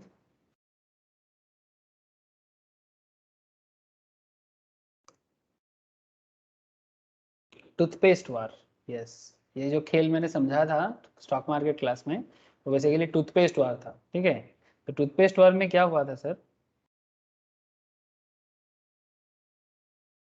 ये देखो, ये कोलगेट का फाइनेंशियल्स है, ठीक है। मतलब यहाँ पर ये मैंने समझा था यहाँ पर कि भारत में टूथपेस्ट बिजनेस में कोलगेट का एक अपना ही मार्केट लीडर है वो, ठीक है। लेकिन क्योंकि धीरे धीरे कंपटीशन बढ़ रहा है मार्केट में, और भी ज्यादा लोग आ गया, ठीक है। भले ही कोलगेट अकेला ही क्यों ना हो, बट मार्केट में और भी लोग आ गया, ठीक है। जैसे मानो कि मैगी, एक टाइम पे मैगी अपना लीडर था, लेकिन मैगी में और भी लोग आ गया, नूडल्स कंपनी आ गया। जेरोक्स, एक समय में जेरोक्स, कोई जेरोक्स, आप लोग क्या बोलते हो, फोटोकॉपी बोलते हो कि जेरोक्स बोलते हो? एक्चुअल नाम तो फोटोकॉपी है सर, लेकिन आप लोग क्या बोलते हो, जेरोक्स करवा लेना। एक्चुअली जेरोक्स मशीन का नाम, कंपनी का नाम है जेरोक्स। लेकिन लोगों को क्या लगता है जानते हो कि ये जो हम लोग ऐसे भी नॉर्मल में जेरोक्स कर लेना, अरे जेरोक्स मतलब मशीन का नाम जेरोक्स है, एक्चुअली वो फोटोकॉपी होता है, ठीक है। जैसे टूथपेस्ट के नाम पे जगह क्या आ गया, कोलगेट आ गया। मतलब इतना बड़ा मार्केट बना लिया था टूथपेस्ट में कोलगेट ने कि टूथपेस्ट और कोलगेट जनरलाइज हो गया, ठीक है। तो ये जो कंपनी अपने ही ब्रांड नेम के नीचे आ जाता है ना, मतलब इतना ब्रांड नेम ज्यादा हो जाता है कि अपने ही ब्रांड के नीचे छिप जाते हैं, ऐसे कॉन्सेप्ट को बोलते हैं जेनरिसाइजेशन, ठीक है। कि अपनी सक्सेस के कारण वो विक्टिम बन जाते हैं, इतना सक्सेस ज्यादा हो गया, इसको जेनरिसाइजेशन बोलते हैं, ठीक है। कि ब्रांड इतना बड़ा हो गया कि लोगों को बाइफरकेट करना भूल गया कि भाई कोलगेट कोई ब्रांड है, कोलगेट कोई टूथ, मतलब कोलगेट मतलब टूथपेस्ट नहीं, कोलगेट एक टूथपेस्ट का ब्रांड है, ये लोग भूल गए। इसलिए कोलगेट के नाम पे कुछ भी बिक जा रहा है, ठीक है। और यही कंपनी का प्रॉब्लम है, ठीक है। ये कंपनी 1937 से चालू हुआ था कोलगेट, ठीक है। और धीरे धीरे कंपनी का market share Indian toothpaste market में 60% के आसपास बन गया है सर, ठीक है। लेकिन समय के साथ साथ 2010 के बाद, स्पेशली पतंजलि मार्केट में आने के बाद, ठीक है, ये कोलगेट पामोलिव मार्केट में प्रॉब्लम में पड़ गया। अरे होना भी चाहिए ना, एक कंपटीशन तो आना ही चाहिए, बहुत दिनों से कोई कंपटीशन नहीं दिया। ऐसे हिंदुस्तान यूनिलीवर भी कंपटीशन देता है, बट हिंदुस्तान यूनिलीवर इतना भी कंपटीशन नहीं दे पाता, ठीक है। लेकिन जितना दिया है 60% से 51% में लेके आ गया। जैसे वो पेप्सोडेंट वगैरह है ना, वो हिंदुस्तान यूनिलीवर का है, ठीक है। तो यहाँ पर आप देख सकते हो कि किस तरह से बिजनेस एक टाइम पे बहुत हाईली प्रॉफिट कर रेवेन्यू जनरेट करता था। ये डेटा देख के आपको थोड़ा समझ में आएगा, ये रेवेन्यू है। कोलगेट पामोलिव ये सब करोड़ों में है सर, ठीक है, करोड़ में है। आप समझो बात को, 2012 में 2693 करोड़ का रेवेन्यू किया था, सेल किया था, प्रॉफिट था 446 करोड़ का। 2021 में 4841 4841 करोड़ का रेवेन्यू है और 1035 करोड़ का प्रॉफिट है। 1000 करोड़ का प्रॉफिट 2021 में किया। उससे पहले साल में 2020 में 5,500-4,000 करोड़ का रेवेन्यू था, 816 करोड़ का प्रॉफिट था, ठीक है। तो प्रॉफिट में जो ग्रोथ था सेल के हिसाब से थोड़ा कम हो गया है, क्योंकि मार्केट में कंपटीशन ज्यादा हो गया है ना सर। कभी ऐसा होता था कि 2,000-2,500 करोड़ में 400-450 होता था, अभी 4,000 करोड़ में 1,000 करोड़ का हो रहा है। तो थोड़ा तो गैपिंग हुआ है, ठीक है। लेकिन धीरे धीरे बिजनेस में थोड़ा प्रॉब्लम ही आ गया, क्योंकि मार्केट में काफी कंपटीशन आ गया सर, ठीक है। मार्केट शेयर कोलगेट का पहले से कम हुआ है, पूरा खत्म नहीं हुआ, बट पहले से कम हुआ है। ऐसे 80 साल हो गया मार्केट में इसका, 80 ईयर्स से बिजनेस कर रहा है सर, समझ रहे हो सर, 80 ईयर से बिजनेस कर रहा है। एक टाइम पे 60% शेयर होल्ड करता था टोटल कोलगेट मतलब टूथपेस्ट का, अभी 50% के आसपास हो गया। तो थोड़ा कम हुआ है, बट इतना आसान नहीं है इतने बड़े कंपनी को मार्केट से आउट करना। तो बात यही है सर, आप समझा करो कि ऐसे बिजनेस किस तरह से अपना इक्विलिब्रियम ढूंढता है। तो equilibrium price and output of monopolistic competitive firm in determine at the point जहां पर मार्जिनल कॉस्ट मार्जिनल रेवेन्यू एक रहता है, वहां पर वो क्या रहता है, इक्विलिब्रियम, मतलब बैलेंस हो जाते हैं। अगर MC cuts the MR from the below point and price जो है वो एवरेज वेरिएबल कॉस्ट से ज्यादा या इक्वल रहेगा। This is true for both the short run and long run, चाहे वो शॉर्ट रन हो या लॉन्ग रन बिजनेस, हमेशा एमसी इक्वल्स टू एमआर होगा। MC cuts the MR from below होगा, मतलब मार्जिनल कॉस्ट रेवेन्यू को नीचे से कट करेगा, एंड प्राइस जो है वो एवरेज वेरिएबल कॉस्ट से इक्वल या ज्यादा होगा। चाहे वो शॉर्ट रन के बात हो, मतलब शॉर्ट रन मतलब 4-5 साल के अंदर, और अगर लॉन्ग रन मतलब more than 5 years, 10 years, 20 years, 30 years, 80 years, जैसे कोलगेट में आपने देखा 80 ईयर्स। तो क्या कहना क्या है सर, अगर ऐसा बिजनेस शॉर्ट रन में सुपर प्रॉफिट करता है, ऐसा बिजनेस शॉर्ट रन में जैसे कोलगेट जैसा बिजनेस शॉर्ट रन में सुपर प्रॉफिट करता है, super profit, Colgate, Patanjali, Patanjali का दंत कंती मार्केट में इतना बिकता है कि कोलगेट को कुछ ही सालों में 5-7 सालों में कोलगेट को सर बहुत मुश्किल में डाल दिया। इसका 80 साल का बिजनेस है, पतंजलि का हार्डली 10 इयर्स का बिजनेस है। दंत कांति लाके कोलगेट को मात कर दिया। तो बहुत ही शॉर्ट रन में पतंजलि का दंत कांति सुपर प्रॉफिट किया। और अगर बिजनेस को सुपर प्रॉफिट करना है शॉर्ट रन में, तो बिजनेस को क्या करना होगा, इसका जो एवरेज रेवेन्यू है उसको एवरेज टोटल कॉस्ट से ज्यादा होना चाहिए। तो जस्ट लुक एट दिस, ये बिजनेस का क्या है, ये एक्स एक्सिस है जहां पर आप आउटपुट मतलब क्वांटिटी को मेजर करोगे, ये वाई एक्सिस है जहां पर आप कॉस्ट एंड रेवेन्यू को मेजर करोगे। ठीक है, ध्यान से देखिएगा सर। अब आगे देखिए, ये बिजनेस का एवरेज रेवेन्यू है जो मैं आपको अभी कुछ देर पहले दिखाया। एवरेज रेवेन्यू मतलब डिमांड या प्राइस का। और ये है बिजनेस का मार्जिनल रेवेन्यू का, जो मोनोपोली जैसा इतना मिड में नहीं होता, लेकिन एवरेज रेवेन्यू से कम ही होगा। लेकिन यहाँ पर खेल सबसे इंपॉर्टेंट है कि जो एवरेज रेवेन्यू है और एवरेज कॉस्ट जो है, ये कॉस्ट लाइन को देखो sir, this is average cost, ठीक है, और ये है मार्जिनल कॉस्ट, ये है मार्जिनल कॉस्ट।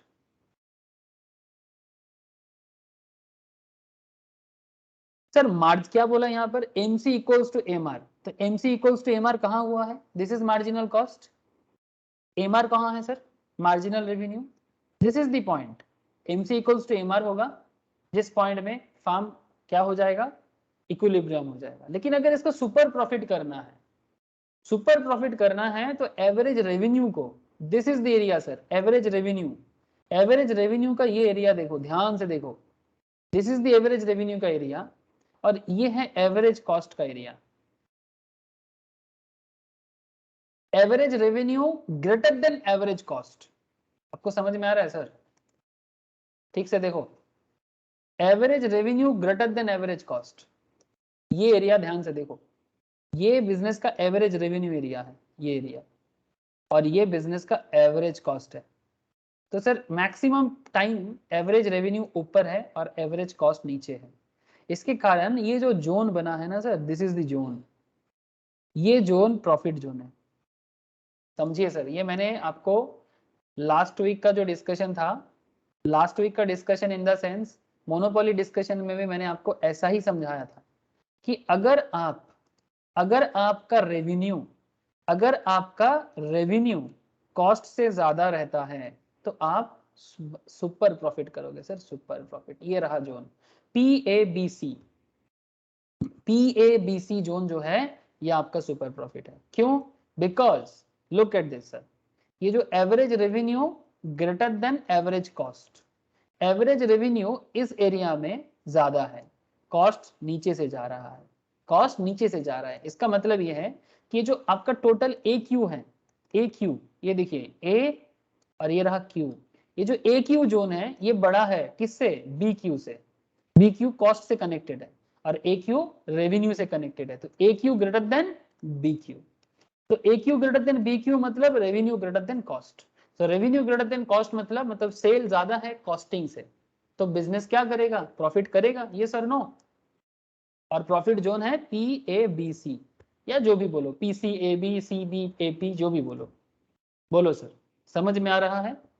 और कितना आउटपुट बनाया आपने, OQ, मतलब इतना आउटपुट सेल करके, इतना रेवेन्यू अर्न करके, इतना कॉस्ट आपका हुआ था, रेवेन्यू ऊपर कॉस्ट नीचे, रेवेन्यू ऊपर कॉस्ट नीचे, OQ आउटपुट बना के, OQ आउटपुट बना के रेवेन्यू आपका ऊपर में है, कॉस्ट आपका नीचे से है, प्रॉफिट बनना चाहिए, तो प्रॉफिट बन गया।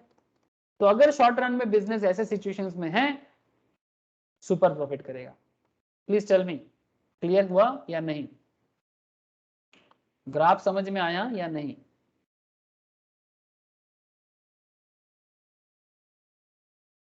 हाँ सर, अरे बोलो सर, कंपेयर करते हैं सर। लास्ट वीक भी मोनोपोली में ऐसे ही समझाया था आप लोगों को, वहां पर भी सिमिलर काइंड ऑफ कॉन्सेप्ट था। सर लॉस कब हो जाएगा फिर, सर बस यहीं पर फर्क समझ में आ जाएगा आपको। अगर आपका रेवेन्यू लाइन ये है और अगर आपका cost line, average cost line यहाँ है, तो कौन ऊपर कौन नीचे, कौन ज्यादा कौन कम सर बोलो, कॉस्ट और रेवेन्यू में कौन ज्यादा है और which one is below, which one is higher? Please tell me sir. आप लोगों का जवाब जरूरी है, तभी तो समझ में आएगा कि आपको समझ में आ रहा है कि नहीं आ रहा है। ये कॉस्ट लाइन है सर, ये कॉस्ट लाइन है जो आउटपुट को छू के निकल रहा है। वो क्यू आउटपुट है, जहां पर ये बी पॉइंट जो है क्यू को बेसिकली मिरर कर रहा है, इस लाइन को छू के निकल रहा है। ये कॉस्ट है बिजनेस का, और ये रेवेन्यू लाइन है, ये रेवेन्यू लाइन है। तो रेवेन्यू लाइन नीचे है, कॉस्ट लाइन ऊपर है, तो क्या हो गया, average cost greater than average revenue. तो बिजनेस क्या करेगा, प्रॉफिट करेगा कि लॉस करेगा, तो बताइए।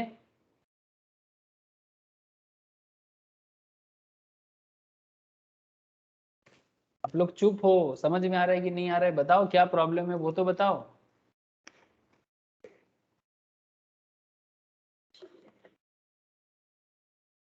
अर्पिता, शालिनी, स्वामुन्निता, बोलो सर क्या प्रॉब्लम है।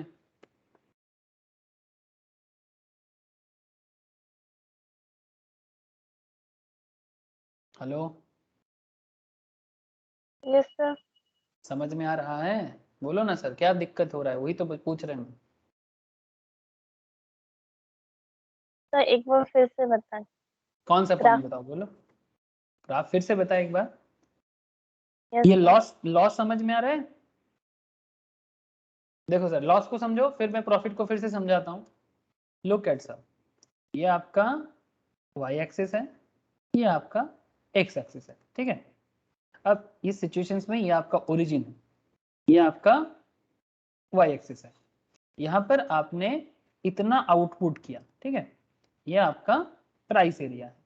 तो यहाँ पर मेन इंपॉर्टेंट जो है सर, जैसे कोलगेट जैसे बिजनेस के लिए ये इसका रेवेन्यू लाइन है। ये तो मैं आपको स्टार्टिंग में ही बोला कि बिजनेस का जो रेवेन्यू लाइन है वही उसका डिमांड लाइन है, और उसका जो मार्जिनल रेवेन्यू है वो एवरेज रेवेन्यू से नीचे ही रहेगा। ये इसका मेन कैरेक्टर है कि इसका एवरेज रेवेन्यू मार्जिनल रेवेन्यू से थोड़ा बड़ा होगा, ठीक है।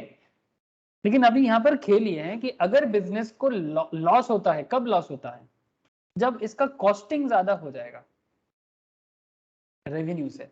तो जस्ट देखो ना, ये रहा रेवेन्यू लाइन, ज्यादा दिमाग में लोड मत दो, ये बिजनेस का रेवेन्यू लाइन है, लेकिन इसका कॉस्ट लाइन तो देखो, इसका कॉस्ट लाइन तो देखो सर, यहां से निकल रहा है सर। तो मैं जस्ट आपको इतना पूछ रहा हूं कि कौन ज्यादा है पिक्चर में, कौन ऊपर है कौन नीचे है, कॉस्ट या रेवेन्यू, इतना तो मुझे बताओ। Which is greater than what, मतलब हु इज ग्रेटर देन हुम, average cost is greater than average revenue, yes और नो। या फिर आप ऐसे बोलो कि average revenue less than average cost, same बात है ना, यस सर। है ना। अब देखो ये आपने इतना आउटपुट बनाया था OQ, जो इस सिमिलर पैरामीटर में बी पॉइंट को डिनोट कर रहा है ऊपर में, ठीक है। तो Q के समान समान बी पॉइंट है, तो बी पॉइंट छू के आपका कॉस्ट निकल रहा है, मतलब इतना आउटपुट करने के लिए आपका इतना खर्चा हुआ। से फॉर एग्जाम्पल कोलगेट ने 500 पैकेट कोलगेट बनाया या 5000 पैकेट कोलगेट बनाया। अब जो आपका OQ या OP पॉइंट CB, ठीक है, O का सिमिलर पॉइंट C है, CB पॉइंट या OQ पॉइंट डिनोट कर रहा है। 5000 पॉइंट बनाने में इसका जो कॉस्टिंग पड़ रहा है, उसको मार्केट में सेल करके उतना रेवेन्यू नहीं आ रहा है। शायद कॉस्टिंग पड़ रहा है 5000 पैकेट के लिए, से फॉर एग्जांपल एक एक पैकेट अगर 50 करके भी हो जाए तो 25 2.5 लाख, ठीक है। अगर कॉस्टिंग पड़ रहा है 2,50,000 और मार्केट में सेल करके मिल रहा है मानो कि 2 लाख, तो बिजनेस को क्या होगा, लॉस होगा कि प्रॉफिट होगा। लॉस होगा। तो वही तो बोल रहा हूँ, अगर कभी ऐसा होता है सर, ऐसा क्यों हो सकता है सर, जैसे कि मानो कंपटीशन है मार्केट में, कोलगेट चाहता नहीं कि उसका मार्केट गिर जाए, कोलगेट ये नहीं चाहता कि मार्केट में कोई दूसरा कॉम्पिटिटर आके कोलगेट का मार्केट को खत्म करे, तो कोलगेट को पतंजलि से लड़ना पड़ रहा है। तो कोलगेट क्या किया, पतंजलि ताकि मार्केट ना ले, तो कोलगेट को क्या करना पड़ेगा, दाम को हो सकता है कम करना पड़े, जितने दाम पे उसने बनाया था उसके कम दाम पे वो सेल कर रहा है, हो सकता है। या फिर मार्केट में प्राइस वार तो ये लोग करता नहीं है नॉर्मली, तो हो सकता है कि एडवर्टाइजमेंट ज्यादा कर रहा है। एडवर्टाइजमेंट में जैसे मानो कि अगर शाहरुख खान एडवर्टाइजमेंट करेगा तो ज्यादा पैसा लेगा ना। शाहरुख खान तो Yes, sir. एक एडवर्टाइजमेंट के लिए 15 करोड़ लेता है सर, एक एडवर्टाइजमेंट का 15 करोड़ कम से कम लेता है, कम से कम। ठीक है, धोनी से ऐड करवाओगे वो भी 10-12 करोड़ लेगा, अमिताभ बच्चन से करवाओगे वो भी 15 करोड़ के आसपास लेगा। ठीक है, तो कोलगेट का क्या हो रहा है, पतंजलि के साथ लड़ने के लिए कॉस्टिंग बढ़ जा रहा है। अगर कॉस्टिंग 2.5 लाख का है 50,000 5,000 पैकेट के लिए और 2 लाख में बेचना पड़ रहा है क्योंकि मार्केट में ज्यादा दाम कर दोगे तो मार्केट में कंपटीशन है, अब दाम बढ़ा नहीं सकते हैं, तो बिजनेस को क्या हो जाएगा, लॉस हो जाएगा कंपटीशन में टिकने के लिए। ठीक है, तो then farm will incur loss in the figure given below, farm in equilibrium at OQ, farm को equilibrium कहाँ हो रहा है, OQ में, जहां पर इसका मार्जिनल कॉस्ट एवरेज रेवेन्यू को नीचे से कट करता है। ठीक है, ये इसका इक्विलिब्रियम है। And setting price OP, price decide किया था ओपी, इस दाम पे ये मार्केट में बेचने का सोचा था। It is rendering loss equal to the area PABC, अब ये जो एरिया है ये इसका लॉस का एरिया है। अब अगर कॉस्टिंग ज्यादा हो जा रहा है, अगर कॉस्टिंग ज्यादा हो जा रहा है तो इसमें लॉस करेगा, कितना लॉस करेगा, वो लॉस एरिया है PABC, ये एरिया है लॉस का।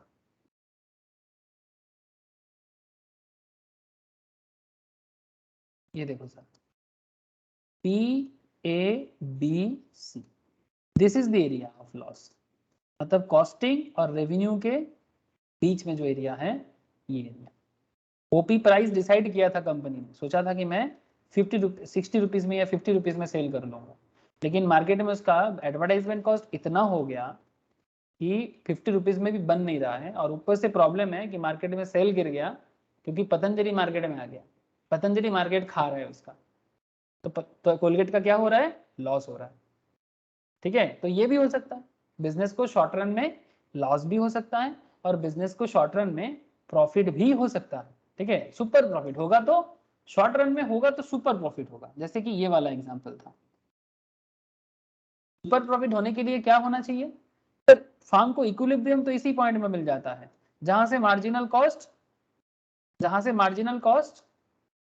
कट करता है, जहां से मार्जिनल कॉस्ट कट करता है मार्जिनल रेवेन्यू को, मार्जिनल कॉस्ट कट करता है मार्जिनल रेवेन्यू को, ये है marginal revenue line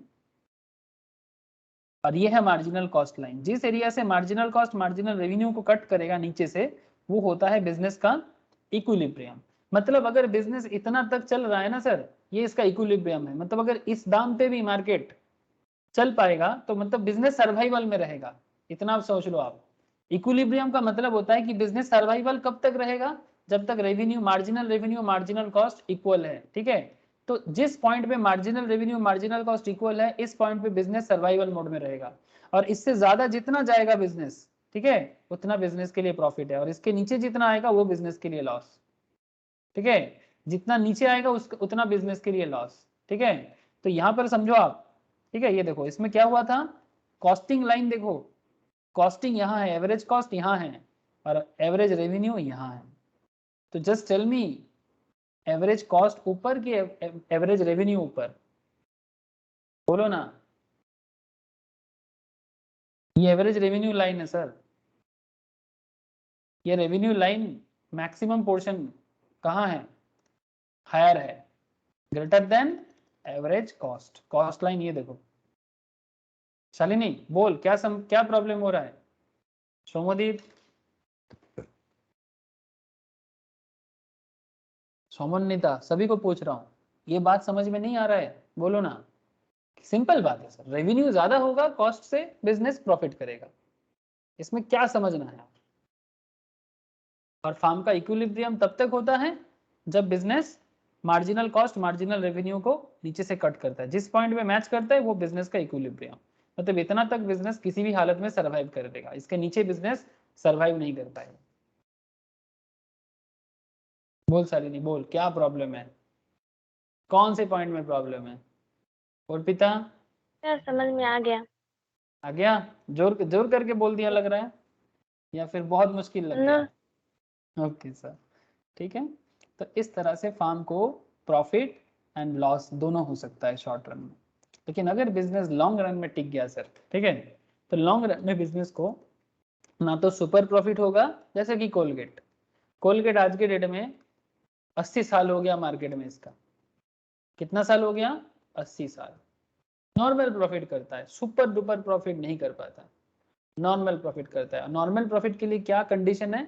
average revenue और एवरेज कॉस्ट को इक्वल होना पड़ेगा। सर आप लोग ना थोड़ा रेवेन्यू कॉस्ट ये सब क्लासेस को वापस सुनो, आप लोगों का बेसिक चर्चा प्रॉब्लम हो रहा है, आप लोग रेवेन्यू कॉस्ट को समझ नहीं पा रहे हो, ठीक है? ये मार्केट का प्रॉब्लम नहीं है, ये जो आप लोग बीच बीच में समझ में नहीं दिक्कत हो रहा है ना आप लोगों को, इसका प्रॉब्लम है कि आप लोग रेवेन्यू कॉन्सेप्ट भूल गए हो, कॉस्ट का कॉन्सेप्ट भूल गए हो। ये भूलोगे तो मार्केट तंग करेगा सर, ठीक है? तो इसलिए रेवेन्यू का क्लास, कॉस्ट का क्लास, ठीक है, थ्योरी ऑफ कॉस्ट, ये सब एक बार रिवाइज करो, ठीक है? सभी तो डिटेल्स में पढ़ाते हैं सर, धीरे धीरे पढ़ाते हैं, फिर से देखोगे समझ में आएगा ना, तो ये सब चीज कनेक्ट कर पाओगे। और घर में थोड़ा प्रैक्टिस टाइम बढ़ाओ, जो पढ़ाया जाता है उसको घर में थोड़ा प्रैक्टिस करो, नहीं तो सर क्या होगा ना, बत्ती गुल हो जाएगा मीटर चालू हो जाएगा, मतलब समझ कोशिश तो करते जाओगे पर समझ में नहीं आएगा। Sir average revenue, long run average revenue और लॉन्ग रन एवरेज कॉस्ट अगर इक्वल होता है, लॉन्ग रन एवरेज रेवेन्यू और लॉन्ग रन एवरेज कॉस्ट अगर इक्वल में रहता है तो बिजनेस नॉर्मल प्रॉफिट करेगा। सर कैसे पता चलेगा? सर ये देखो, ये है लॉन्ग रन एवरेज कॉस्ट और ये है लॉन्ग रन एवरेज रेवेन्यू, देख रहे हैं साहब? देखो ये एवरेज कॉस्ट और एवरेज रेवेन्यू काफी हद तक, बहुत टाइम तक एक दूसरे को क्या कर रहा है, एक दूसरे को टच करके निकल रहा है ना सर? समझ में आ रहा है? ये cost line, average cost line और ये एवरेज रेवेन्यू लाइन बहुत देर तक एक दूसरे को टच करके निकल रहा है, ठीक है? इसका मतलब ये होता है कि जब एवरेज कॉस्ट और average revenue almost similar line पे चलता है तो बिजनेस लॉन्ग रन में नॉर्मल प्रॉफिट करता है। मतलब नॉर्मल मतलब कभी रेवेन्यू थोड़ा ज्यादा, कॉस्ट थोड़ा कम, ठीक है? और कभी रेवेन्यू थोड़ा कम और कॉस्ट थोड़ा ज्यादा, लेकिन एवरेज किया जाए, अगर इसको एवरेज किया जाए तो एवरेज करके ये देखा जाता है, एवरेज करके ये देखा जाता है कि एवरेज कॉस्ट और average revenue almost similar parameter में है। तो इसको क्या बोलते हैं, इस पॉइंट को? इक्विलिब्रियम ऑफ दैट पॉइंट, जहां average revenue average cost equal line में काफी देर तक चला है, ठीक है? और अगर बिजनेस ओक्यू क्वांटिटी प्रोड्यूस करता है, ठीक है, अगर बिजनेस ओक्यू क्वांटिटी प्रोड्यूस करता है तो बिजनेस इस सिचुएशंस में रहता है, ठीक है? लेकिन अगर बिजनेस लॉन्ग रन में चल रहा है तो थोड़ा प्रोडक्शन बढ़ाएगा, Q1 तक कर दिया तो बिजनेस, देखो तब भी बिजनेस Q1 तक भी कर दिया ना, तब भी बिजनेस थोड़ा सा रेवेन्यू के साथ मैच हो गया। तो ये देखो यहाँ पर थोड़ा सा इसको पढ़ो, the final equilibrium in the long run will take place at the level of output and price at which LMC equals to LMR। मतलब LMC मतलब marginal cost equals to marginal revenue. तो किस पॉइंट में LMC equals to LMR हो रहा है? ये देखो, ये LMC है। LMC मतलब लॉन्ग रन मार्जिनल कॉस्ट और LMR मतलब लॉन्ग रन मार्जिनल रेवेन्यू, क्योंकि लॉन्ग रन चल रहा है तो इस पॉइंट में आके ये दोनों इक्वल हो गया। तो final equilibrium in the long run will take place at the level जहां पर लॉन्ग रन मार्जिनल कॉस्ट और long run marginal revenue equal होता है। The firm in the long run will earn normal profit because there is a free entry and exit of firms. मतलब बहुत सारे firm easily आता है market में, competition बढ़ता है। जैसे इतना दिन कोलगेट था, पेप्सोडेंट था, लेकिन आजकल सेंसोडाइन आ गया है, पतंजलि आ गया है, तो मार्केट ओपन है, तो कंपटीशन बढ़ रहा है। तो क्योंकि कंपटीशन बढ़ रहा है तो मार्केट में क्या हो रहा है, इसका इक्विलिब्रियम पॉइंट भी नॉर्मल हो जा रहा है। तो this will continue until average revenue कब becomes tangent to the average cost. कब तक चलता रहता है जानते हो? जब तक एवरेज रेवेन्यू और एवरेज कॉस्ट एक दूसरे का टेंजेंट नहीं हो जाता। टेंजेंट मतलब जो टच करके निकल रहा है, टच करके निकल रहा है, ठीक है? एवरेज रेवेन्यू का becomes tangent to the average cost and abnormal profit are wiped out. Abnormal profit नहीं होता, एबनॉर्मल मतलब सुपर प्रॉफिट इस केस में नहीं होता है। This is shown in the figure given below. MC equals to MR, MC MR कहाँ हुआ है? E पॉइंट में, and output is OQ and AR equals to AC, A point में, AR इक्वल्स टू AC मतलब average revenue and average cost इस point में हुआ है। And here the firm will be making only normal profit. इस point में firm सिर्फ normal profit करता है, बहुत ही हल्का प्रॉफिट करेगा, टिक जाएगा, लॉन्ग रन में बिजनेस टिक जाएगा, लेकिन बहुत सुपर डुपर प्रॉफिट नहीं करेगा। ये नॉर्मल कैरेक्टर है सर बिजनेस का, इम्परफेक्ट कॉम्पिटिटिव बिजनेस का ये बेसिक कैरेक्टर है। बोलो सर, समझ में कुछ आया? 3 केस Yes, हो गए sir. यहाँ पर, इम्परफेक्ट बोलो या मोनोपोलिस्टिक बोलो, ठीक है, क्योंकि ये मोनोपोलिस्टिक है। मैंने आपको रियल लाइफ एग्जांपल्स भी दिया जो मैंने बोला, जैसे कोलगेट को दिमाग में रखते हुए पढ़ सकते हो आप जब भी पढ़ोगे। और इसके लिए जैसे कि अगर आप लोग आज का क्लास समझने में अगर आपको दिक्कत हो रहा है, इसका मतलब आपने मोनोपोली बिजनेस का जो ग्राफ था आपने उसको गो थ्रू नहीं किया। अगर मोनोपोली गो थ्रू करते तो आज दिक्कत नहीं होता, क्योंकि मोनोपोली में भी सिमिलर कॉन्सेप्ट में मैंने आपको प्रॉफिट लॉस को समझाया था। हाँ, तो मोनोपोली समझ में आया होगा तो फिर मोनोपोलिस्टिक भी समझ में आना चाहिए। इसका मतलब यही है कि आप घर में गो थ्रू नहीं किए, गो थ्रू नहीं करोगे तो ये दिक्कत तो होगा सर, थोड़ा तो गो थ्रू करो, ठीक है। तो ये था इम्परफेक्ट कंपटीशन। और लास्ट में आता है सर ओलिगोपोली मार्केट। क्या मार्केट सर? Oligopoly market. ये मार्केट का लास्ट कॉन्सेप्ट है सर। ओलिगोपोली मार्केट क्या होता है थोड़ा सुन लो, ठीक है सर। ओलिगोपोली मार्केट ये लास्ट कंपटीशन का लास्ट मार्केट कॉन्सेप्ट है। An oligopoly is a market in which there are few producers of a product. कुछ कंपनीज ही होगा, बहुत सारा नहीं। Oligopoly is an important form of imperfect competition. Oligopoly एक important form है imperfect competition का, मतलब imperfect, ये भी एक imperfect है, ये भी perfect competition है नहीं, imperfect है। लेकिन in other words there are few, 2 से लेके 10, जोर से जोर 2 से लेके 10 कंपनीज इसके अंदर आता है, मार्केट में सेलर है, जो या तो होमोजेनस या फिर डिफरेंशिएटेड मतलब हेट्रोजेनस या फिर close substitute market product market में बेचते हैं। Oligopoly is said to exist, consider the example of cold drinks. जैसे कोल्ड ड्रिंक्स कंपनी मार्केट में सबसे ज्यादा क्या क्या है? 2 कंपनी तो आप लोग ऐसे ही बोल सकते हो, पेप्सी, कोक। हाँ सर, और भी कुछ कंपनीज आ गए हैं मार्केट में। अब पेप्सी कोक के अंदर ही अलग अलग ब्रांड है सर। जैसे पेप्सी कोक 2 कंपनी है जो मार्केट में कोल्ड ड्रिंक्स बिजनेस को एक तरफा चलाते हैं दोनों मिलके, तो लेकिन ये मोनोपोली तो नहीं है, ओलिगोपोली है।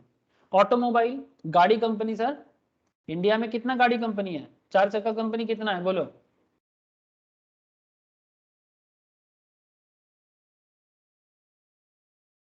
हाँ सर, ऑटोमोबाइल ब्रांड्स इंडिया में कितना है? सर मारुति सुजुकी, हाँ, और होंडा, टोयोटा, होंडा, टोयोटा, और बता।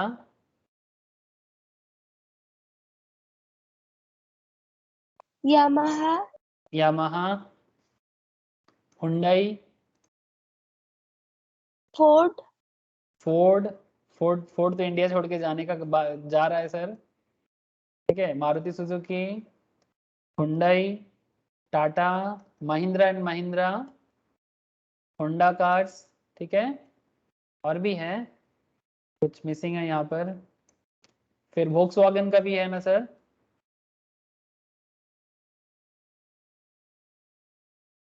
किया मोटर्स,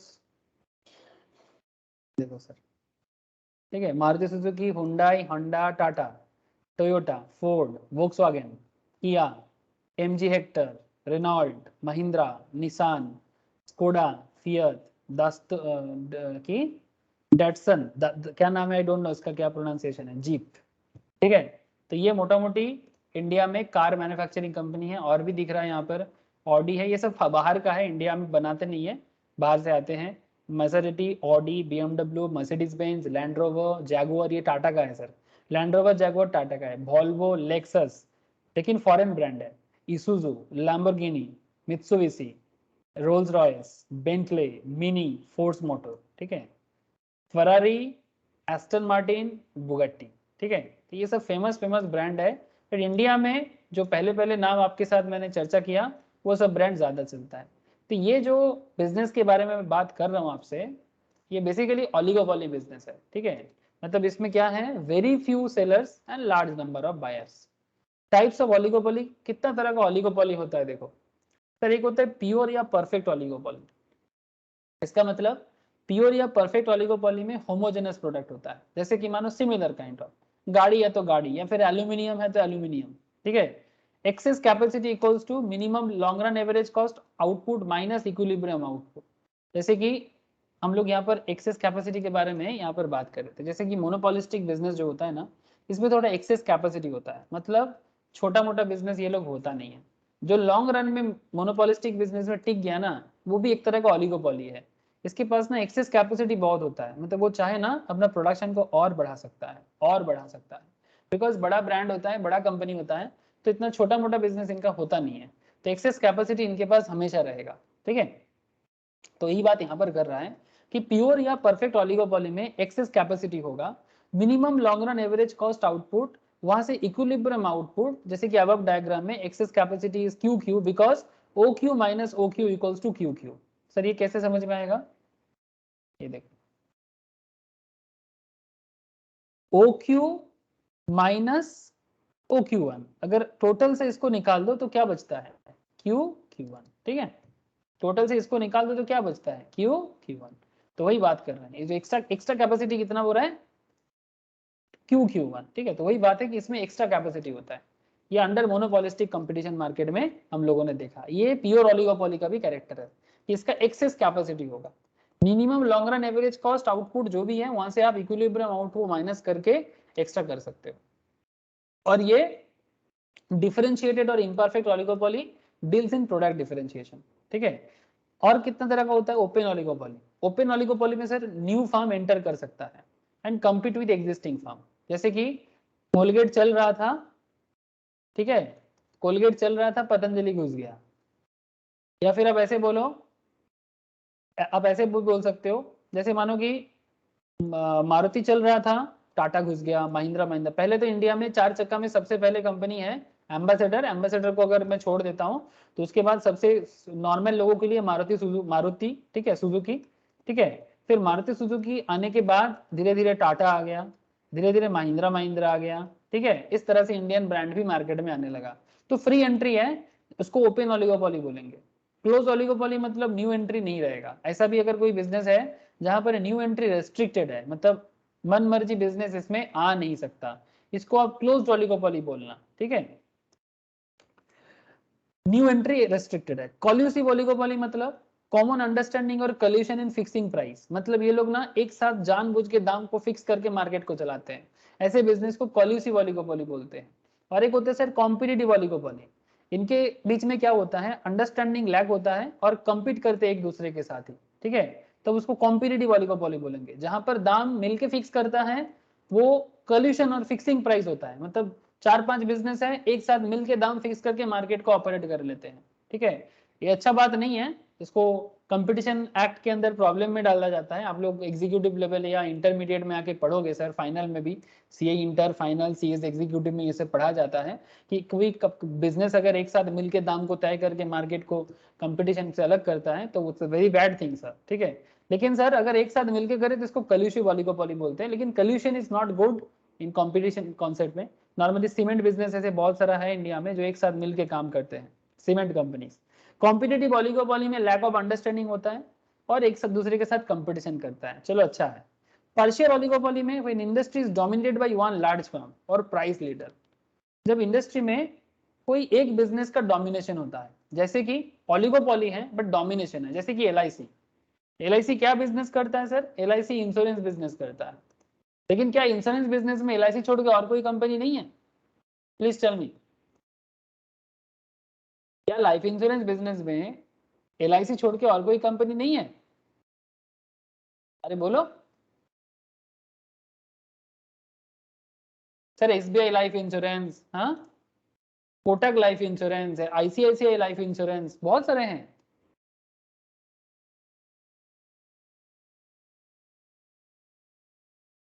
ये देखो मैंने यहाँ पर लिखा लाइफ इंश्योरेंस ब्रांड्स, चलो आपको मैं ब्रांड दिखाता हूँ, क्या क्या नाम आप लोग सुनना चाहते हो।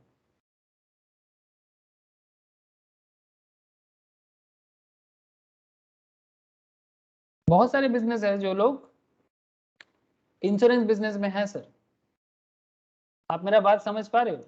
लेकिन इतना सारा बिजनेस होने के बावजूद भी, इतना सारा बिजनेस होने के बाद भी मार्केट में जब किसी एक का दबदबा रहता है ना, तो उसको क्या बोल सकते हैं हम लोग, तो उसको हम लोग बोलेंगे कि वो मार्केट लीडर बन के रह गया। ठीक है, जैसे ये देखो इतना सारा ब्रांड है, ये देखो IDBI Federal, Reliance insurance, Birla Sun Life, SBI Life, ठीक है, PNB Met Life, Max Life, Bharatiya AXA, Bajaj Allianz, Aegon Life, DHFL, ICICI Prudential, Kotak Life, ठीक है, एक्साइड लाइफ। लेकिन सबसे बड़ा एलआईसी भारत में, हर 4 एलआईसी इंश्योरेंस पॉलिसी में, हर एक 4 इंश्योरेंस पॉलिसी में एक 3 इंश्योरेंस पॉलिसी एलआईसी से होता है जो गवर्नमेंट का ओनिंग के हो। एलआईसी जो है वो गवर्नमेंट ओन्ड है सर, सरकार का है, 100% सरकार के आसपास में है, लेकिन अभी कुछ वो मार्केट में आ जाएगा। ठीक है, तो ऐसे ऑलिगोपोली को क्या बोलेंगे? Partial oligopoly. ठीक है, जैसे मैं एलआईसी क्यों बोला, ये देखो सर, एलआईसी इतना बड़ा कंपनी है, मतलब इतना इसका डोमिनेशन है, this sell 3 out of 4 life insurance policies in the country, और इनके पास 39 लाख करोड़ का एसेट है, 39 लाख करोड़, जो भारत का म्यूचुअल फंड इंडस्ट्री मिला के भी नहीं है। भारत का टोटल शेयर मार्केट में जितना कैपिटल है उसका 4% सिर्फ एलआईसी के आसपास में है, और मार्केट में इसका पड़ा हुआ पैसा 4 लाख करोड़ के आसपास है। इवन आरबीआई के पास इतना बॉन्ड नहीं है जितना एलआईसी के पास है। ठीक है, तो इतना बड़ा है एलआईसी, बेहेमोथ है सर, बेहेमोथ बोल सकते हो आप इसको, बेहेमोथ इन द सेंस इतना बड़ा डोमिनेशन है ऑलिगोपोली बिजनेस होने के बावजूद। ठीक है, तो this is how oligopoly business actually work, partial oligopoly बोलते हैं। और एक होता है फुल ऑलिगोपोली। फुल ऑलिगोपोली में क्या है? एब्सेंस ऑफ प्राइस लीडरशिप, मतलब इसमें कोई एक प्राइस में लीड कर रहा है ऐसा बात नहीं है, सब कोई लीड करता है। एक होता है सिंडिकेटेड ऑलिगोपोली, मतलब फार्म जो है वो अपना प्रोडक्ट तो बेचते हैं बट एक सेंट्रलाइज सिंडिकेट चैनल से, मतलब एक पर्टिकुलर सिंडिकेट के अंदर रह के ही आपको माल बेचना पड़ेगा, आप अकेला कुछ नहीं कर सकते। ठीक है, कोई एक चेंबर ऑफ कॉमर्स होगा या सिंडिकेट होगा, ठीक है, उसको क्रॉस करके जाके आप बिजनेस नहीं कर सकते। ठीक है, एक संगठन होता है, सिंडिकेट मतलब संगठन, संगठन के थ्रू से ही आपका प्रोडक्ट मार्केट में सेल होगा, इसको सिंडिकेटेड ऑलिगोपोली बोलते हैं। ऑर्गेनाइज्ड ऑलिगोपोली भी होते हैं, firm organise into a central association for fixing price, output etcetera, जैसे कि ओपेक। ओपेक जो है ये बेसिकली ऑयल मार्केट में काम करते हैं, oil and petroleum production company, मतलब वर्ल्ड वाइड जो है ना सर, ओपेक कंट्रीज, ये ओपेक है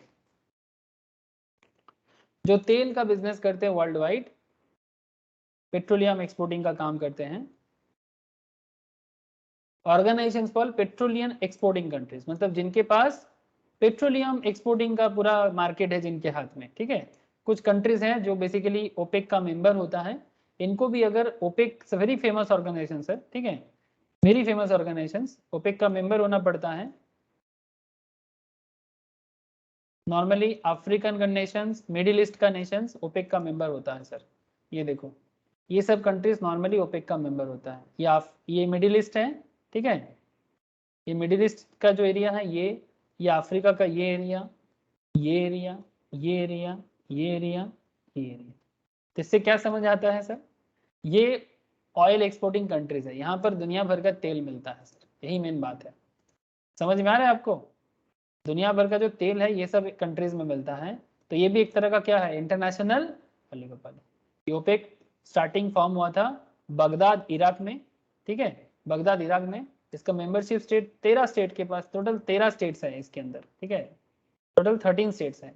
एक इंटरनेशनल कार्टेल है, ठीक है, जो कंपटीशन को देखता है, इंटरनेशनल। इसका हेडक्वार्टर है वियना ऑस्ट्रिया में, वियना ऑस्ट्रिया में इसका इंटरनेशनल ऑफिस है, मतलब हेडक्वार्टर्स है। ठीक है, एस्टेब्लिश हुआ था इराक में।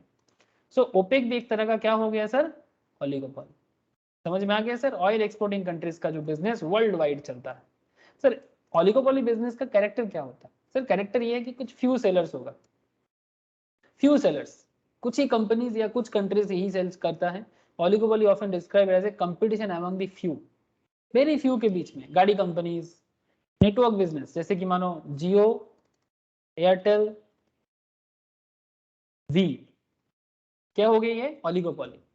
एक दूसरे के ऊपर इंटरडिपेंडेंस भी है। In oligopoly when the number of competitor is few, any change in price, output and advertising technique by a firm will have a direct effect on the fortune of rivals। मतलब एक ने कुछ किया तो बाकियों पे इफेक्ट पड़ेगा। जैसे अगर आपको याद होगा 2016-17 में जब जियो आया तो फ्री में सिम बांटा और 6 महीने के लिए फ्री में नेट दिया। ठीक है, फ्री में सिम दिया और 6 मंथ्स फ्री नेटवर्क दिया। तो जियो के इस तरह का कारण के लिए एयरटेल और वोडाफोन आइडिया में बहुत इफेक्ट पड़ा, बिकॉज बहुत लोग जियो का सिम लिया और ये भी बोला कि जियो को आपका फोन का पहला सिम बनाना पड़ेगा तभी जाके वो फ्री 6 मंथ्स का जो नेट है वो मिलेगा आपको। पता है आप लोगों को? ये तो पता ही होगा। आई होप आप सबके पास अगर जियो है तो वो आपका फर्स्ट सिम है। यस और no? Yes sir. Yes sir. तो जियो ने जो कॉन्सेप्ट लाया, ये कॉन्सेप्ट लाने के बाद एयरटेल और वोडाफोन पे उस पर इफेक्ट आया कि नहीं आया?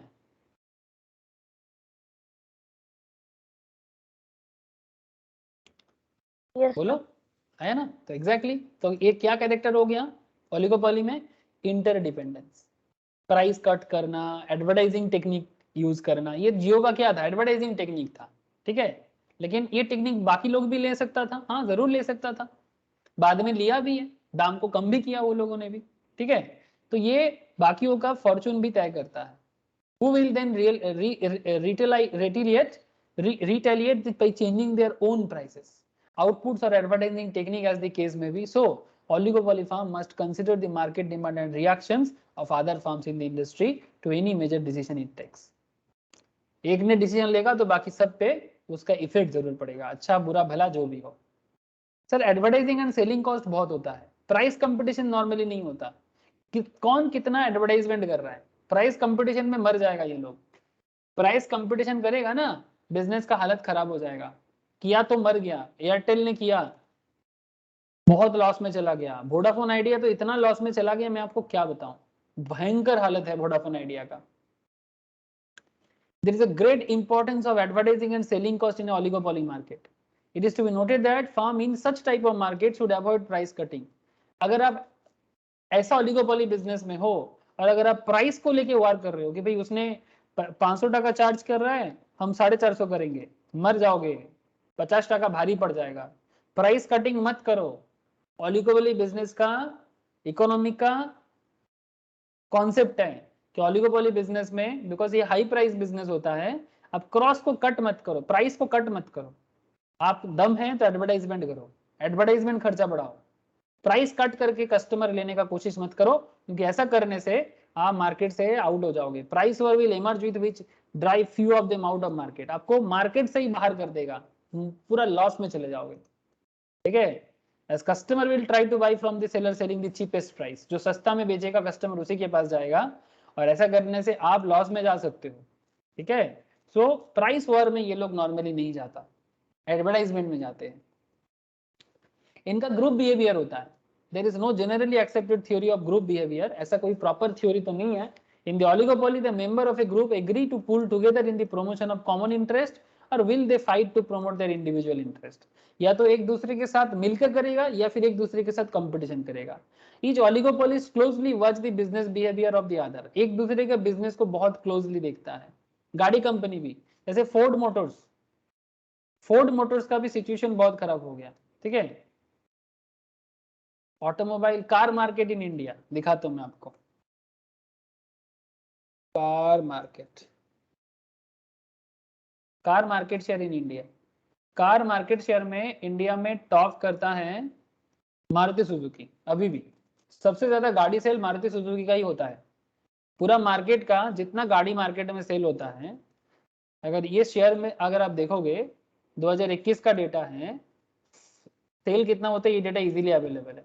सर मारुति सुजुकी का गाड़ी सेल होता है मार्केट में ऑलमोस्ट 48%, हुंडई का है 17 से 17.5 18% के आसपास, उसके बाद टाटा है 8.2, फिर किया है 5.75, Mahindra 5.75, Renault 3.41, Toyota 3.5%, Honda 3%, Ford 1.77, MG 1.32, Volkswagen का 0.76, स्कोडा 0.42,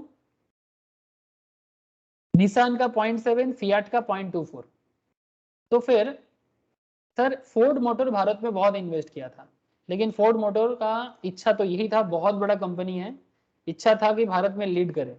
लेकिन मारुति सुजुकी जिस तरह से सस्ता में चीज देता है, या टाटा जैसे देता है, या हुंडई जैसा, हुंडई कोरियन कंपनी है, हुंडई इज कोरियन कंपनी, ठीक है, ये जैसे देते हैं, इतना सस्ते में प्रोडक्ट नहीं दे पा रहे फोर्ड, तो इंडियन मार्केट में जगह नहीं बना पा रहा है। ऐसे सुजुकी का मार्केट थोड़ा पहले से खराब हुआ है और टाटा का मार्केट अच्छा हो रहा है, ठीक है। अब हुंडई का रिसेंटली कुछ प्रॉब्लम हुआ है, अब देखते इसका क्या होगा, बट महिंद्रा धीरे धीरे बढ़ रहा है, अपना मार्केट इसका है, महिंद्रा का बहुत अच्छा कर रहा है धीरे धीरे। इंडियन कंपनी है फुल्ली, ठीक है, आनंद महिंद्रा का कंपनी है, बहुत अच्छा कंपनी है, धीरे धीरे आगे जितना जाएगा उतना अच्छा। Honda is a Korean brand, Tata is an Indian brand. मैं तो चाहता हूँ कि सारा इंडियन ब्रांड सामने आ जाए, फॉरेन ब्रांड पीछे चले जाए। मारुति के साथ सुजुकी है, टाई अप में है, बहुत पहले से है, ठीक है, सुजुकी जापान का है। समझ में आ रहा है ना सर आपको? तो कई बार ये लोग ग्रुपली काम करते हैं, लेकिन जैसे कि फोर्ड इंडिया छोड़ के चला जा रहा है सर, तो there is no generally accepted theory of group behaviour. In the oligopoly, the member of a group agree to pull together promotion of common interest, or will they fight promote their individual interest? या तो एक दूसरे के साथ fight करेगा, या तो compete करेगा, या फिर एक दूसरे को सपोर्ट करके मार्केट में आगे आ सकता है। Each oligopoly closely watches the business behavior of other, एक दूसरे का बिजनेस को बहुत क्लोजली देखता है, बिकॉज एक का बिहेवियर भी दूसरे पे असर पड़ता है। जैसे जैसे मारुति सुजुकी के बिहेवियर में फोर्ड में असर पड़ता है, टाटा के बिहेवियर पे, हुंडई के बिहेवियर पे फोर्ड पे असर पड़ता है। कोई टिक पाएगा, कोई निकल जाएगा, कोई टिक पाएगा, कोई निकल जाएगा, डिपेंड करता है मार्केट टू मार्केट। ये ओलिगोपोली बिजनेस में जो ग्राफ बनता है ना, इसको किंग्ड डिमांड कर्व बोलते हैं। किंग्ड मतलब, ठीक है, किंग डिमांड कर्व। ये ना, ये जो पॉइंट है ना, यहाँ पर ये ट्विस्ट होता है। क्या होता है सर? निक डिमांड कर्व, ये ट्विस्ट हो जाता है। ये जो हल्का सा ट्विस्ट हो गया ना, इसके कारण इसको किंग डिमांड कर्व या इंटरमिनेंटनेस ऑफ डिमांड कर्व बोलते हैं। Indeterminateness of demand curve, sorry, indeterminateness of demand curve, kink demand curve या फिर इनडिटरमिनेंटनेस ऑफ डिमांड कर्व। मतलब ये डिटरमाइन नहीं हो पाता है, ये डिटरमाइन नहीं हो पाता है कि डिमांड ज्यादा होगा कि कम होगा। ऐसा क्यों? ये समझना होगा कि ये किंग डिमांड कर्व या फिर इनडिटरमिनेंटनेस ऑफ डिमांड कर्व क्या होता है। इसके लिए थोड़ा 5 मिनट का समय देना पड़ेगा आपको, तो आपको समझ में आ जाएगा कि ये ओलिगोपोली बिजनेस में डिमांड कर्व ऐसा आते आते आते आते अचानक से ऐसा क्यों हो जाता है, ट्विस्ट क्यों हो गया इसका, एंगल ट्विस्ट की तरफ। ठीक है, तो देखते हैं सर। ठीक है, ओपी प्राइस तो था, प्राइस में प्रॉब्लम नहीं था, प्रॉब्लम हो गया डिमांड में, because of interdependence of farms in oligopoly. एक दूसरे पे काफी डिपेंडेंट है, एक का डिसीजन दूसरे पे असर पड़ता है, because of inability of a particular firm to predict the behaviour of other firm. जैसे एयरटेल, वोडाफोन आइडिया कभी नहीं सोच पाया था कि जियो मार्केट में आएगा और इन लोगों को तहस नहस करके चला जाएगा। हाँ सर,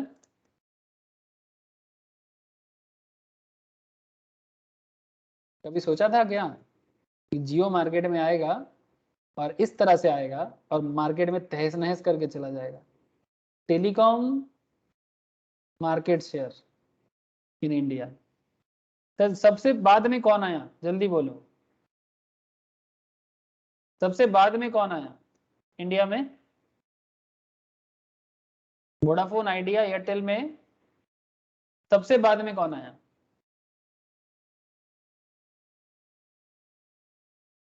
अरे बोलो सर। एयरटेल तो सबसे पहले का है, वोडाफोन आइडिया भी काफी पुराना है, जियो सबसे बाद आया। लेकिन सबके बाद आने के बाद भी जियो सबसे ज्यादा मार्केट शेयर ले लिया। ये देखो सर, करेंट मार्केट शेयर, ये डिसेंट डेटा है, ये फोन का नेटवर्क। जियो के पास है 36%, एयरटेल के पास है 30%, वोडाफोन आइडिया के पास है 23% और बीएसएनएल के पास है 10% मार्केट शेयर। समझ में आ रहा है सर? हेलो,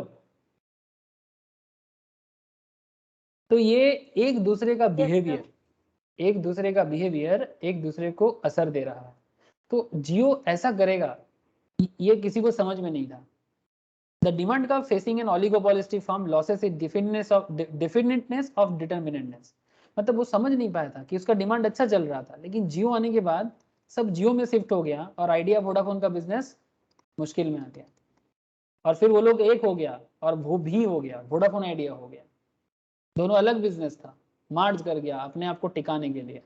ठीक है, तो ये प्रॉब्लम होता है कि अगर कोई एक अचानक से कुछ बड़ा डिसीजन ले लेता है तो उसका असर बाकियों में आता है। क्योंकि रिलायंस एक बड़ा कंपनी है, उसके पास दूसरा और भी कैपिटल है, वो मार्केट को थोड़ा सा हिला दिया। द डिमांड का फेसिंग एन ओलिगोपोलिस्टिक में be kink at the level of the prevailing price, suggesting stickiness in the price level. Price level थोड़ा स्टिकी हो जाता है। The kink is formed in the prevailing price level at K because the segment of demand curve above the K is highly elastic and below the K is inelastic. The difference in elasticity is due to particular competitive reaction pattern. Each oligopolist believe that if it lower their price below, अगर oligopolist business क्या सोचते हैं कि अगर वो लोग दाम कम कर देता है, जैसे अगर जियो ने दाम कम कर दिया था, अगर एयरटेल भी दाम कम कर देगा तो इस कॉम्पिटिटर विल फॉलो हिम। तो जियो दाम कम किया था तो जियो को पता है कि अगर वो कम करेगा तो एयरटेल भी कम करेगा and will accordingly lower there price.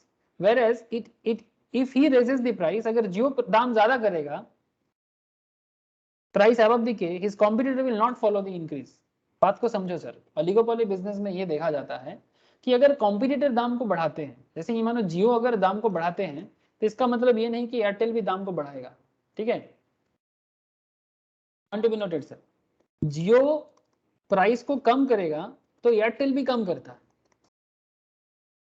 क्योंकि कस्टमर जियो में शिफ्ट हो जाएगा ना तो एयरटेल का कस्टमर क्या बोलेगा, भाई जियो सस्ता में दे रहे हम जियो में जाते हैं।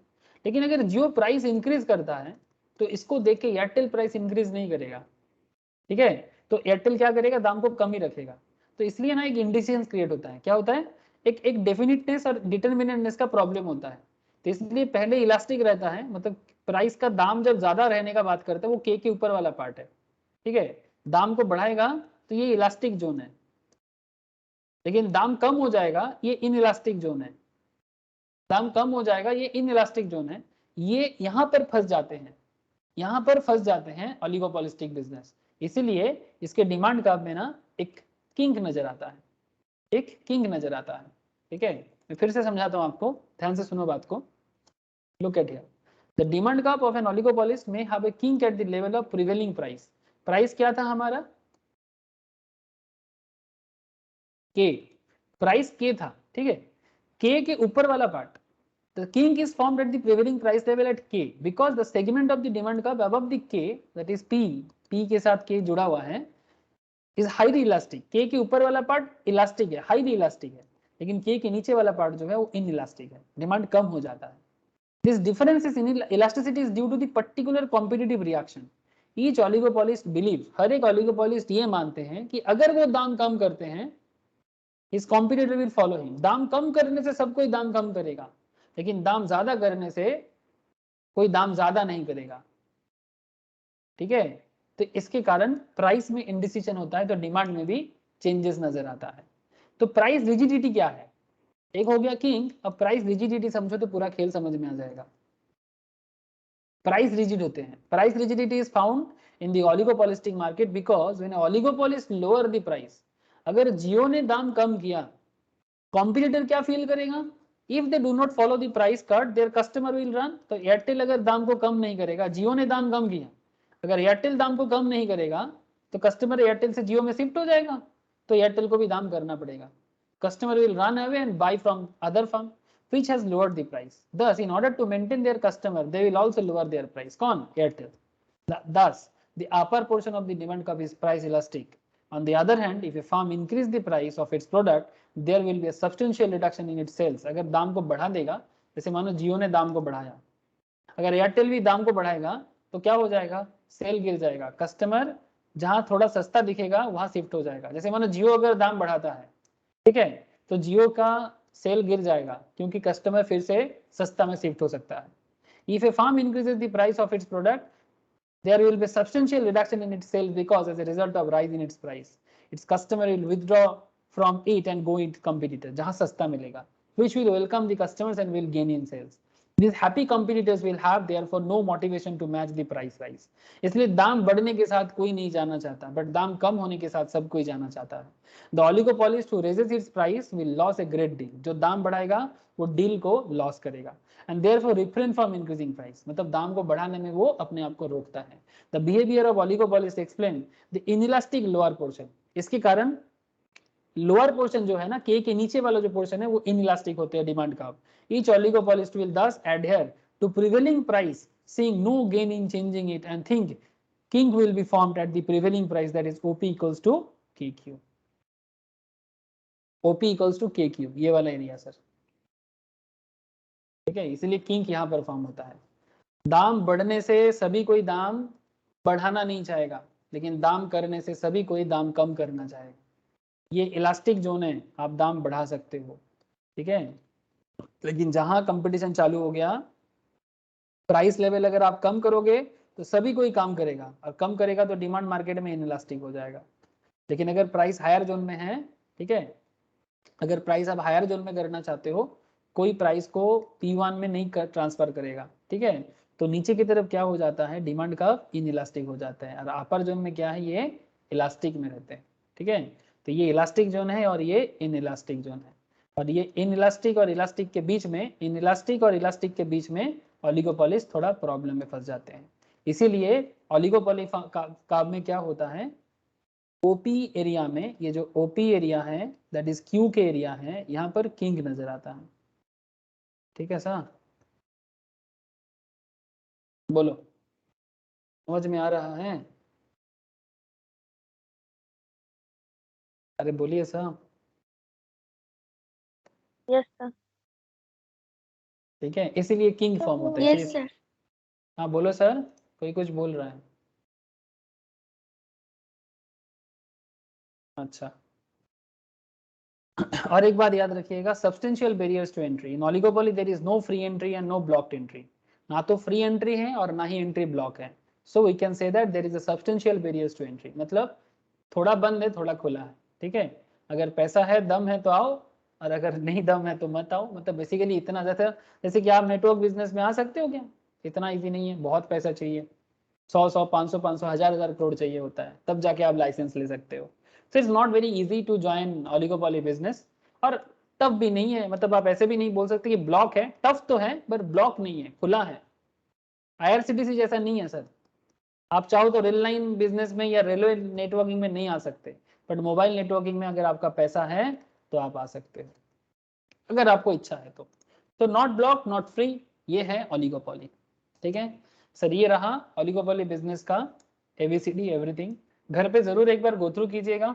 अगर कोई डाउट रह जाए आपको, अगर कोई डाउट रह जाए आपको, आप मुझे जरूर पूछिएगा कि सर मुझे ये प्रॉब्लम समझ में नहीं आया, ठीक है। लेकिन घर में प्रैक्टिस कीजिएगा, समझिएगा।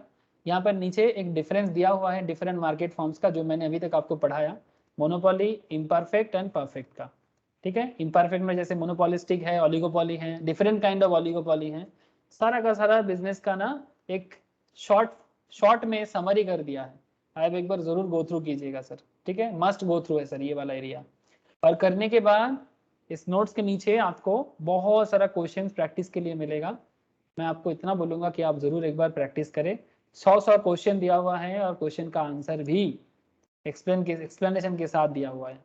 ईच एंड एवरी चैप्टर के एंड पे आपको 100 क्वेश्चन मिलेगा, और आपको क्वेश्चन का आंसर भी दिया हुआ रहेगा। आप चाहे प्रैक्टिस करें, ठीक है, ताकि मैं आपको टेस्ट अरेंज करूं तो आपको टेस्ट में आप अच्छे कर पाए, ठीक है सर। तो ये है डिफरेंट मार्केट की बात। बहुत लंबा डिस्कशन था मार्केट का, बहुत दिन से चल रहा था, लेकिन मैंने कोई भी पॉइंट नहीं छोड़ा, ठीक है। इसके बाद मैं फिर से बेसिक्स ऑफ इकोनॉमिक्स चालू करूंगा, ठीक है, जैसे कि एकदम बेसिक्स इंट्रोडक्शन लेवल से। लेकिन मार्केट जिन लोगों ने कवर कर लिया, इतना समझ लो कि इकोनॉमिक में अगर आप मार्केट समझ गए तो बाकी चैप्टर तो पानी है पानी। क्योंकि मार्केट पढ़ने के टाइम पे हर एक चैप्टर बात किया जाता है। जब मैं मार्केट का बात करता हूं तब उसमें demand, supply, cost, production, each and everything आता है, हर चीज आता है। तो if you understand market you can understand everything. Sir अगर आपको मार्केट समझ में आ गया, घर में प्रैक्टिस कीजिए सर, जो मैंने क्लास करवाया उसको सुनिए। भूल जाते हो तो थोड़ा ट्रिकी है मार्केट, इतना आसान तो नहीं है। घर में उसको वापस सुनिए, ग्राफ को प्रैक्टिस कीजिए, कुछ प्रॉब्लम हो तो सवाल कीजिए, व्हाट्सएप कीजिए कि सर ये प्रॉब्लम है, आप लोग सवाल क्यों नहीं करते, करो और क्वेश्चन को प्रैक्टिस करो। और मैं टेस्ट अरेंज करूंगा तो उसके लिए भी रेडी रहना, ठीक है। बस इतना ही है sir. Okay sir. Okay sir, ठीक है फिर, tata, bye sir. Bye sir. Bye sir, bye.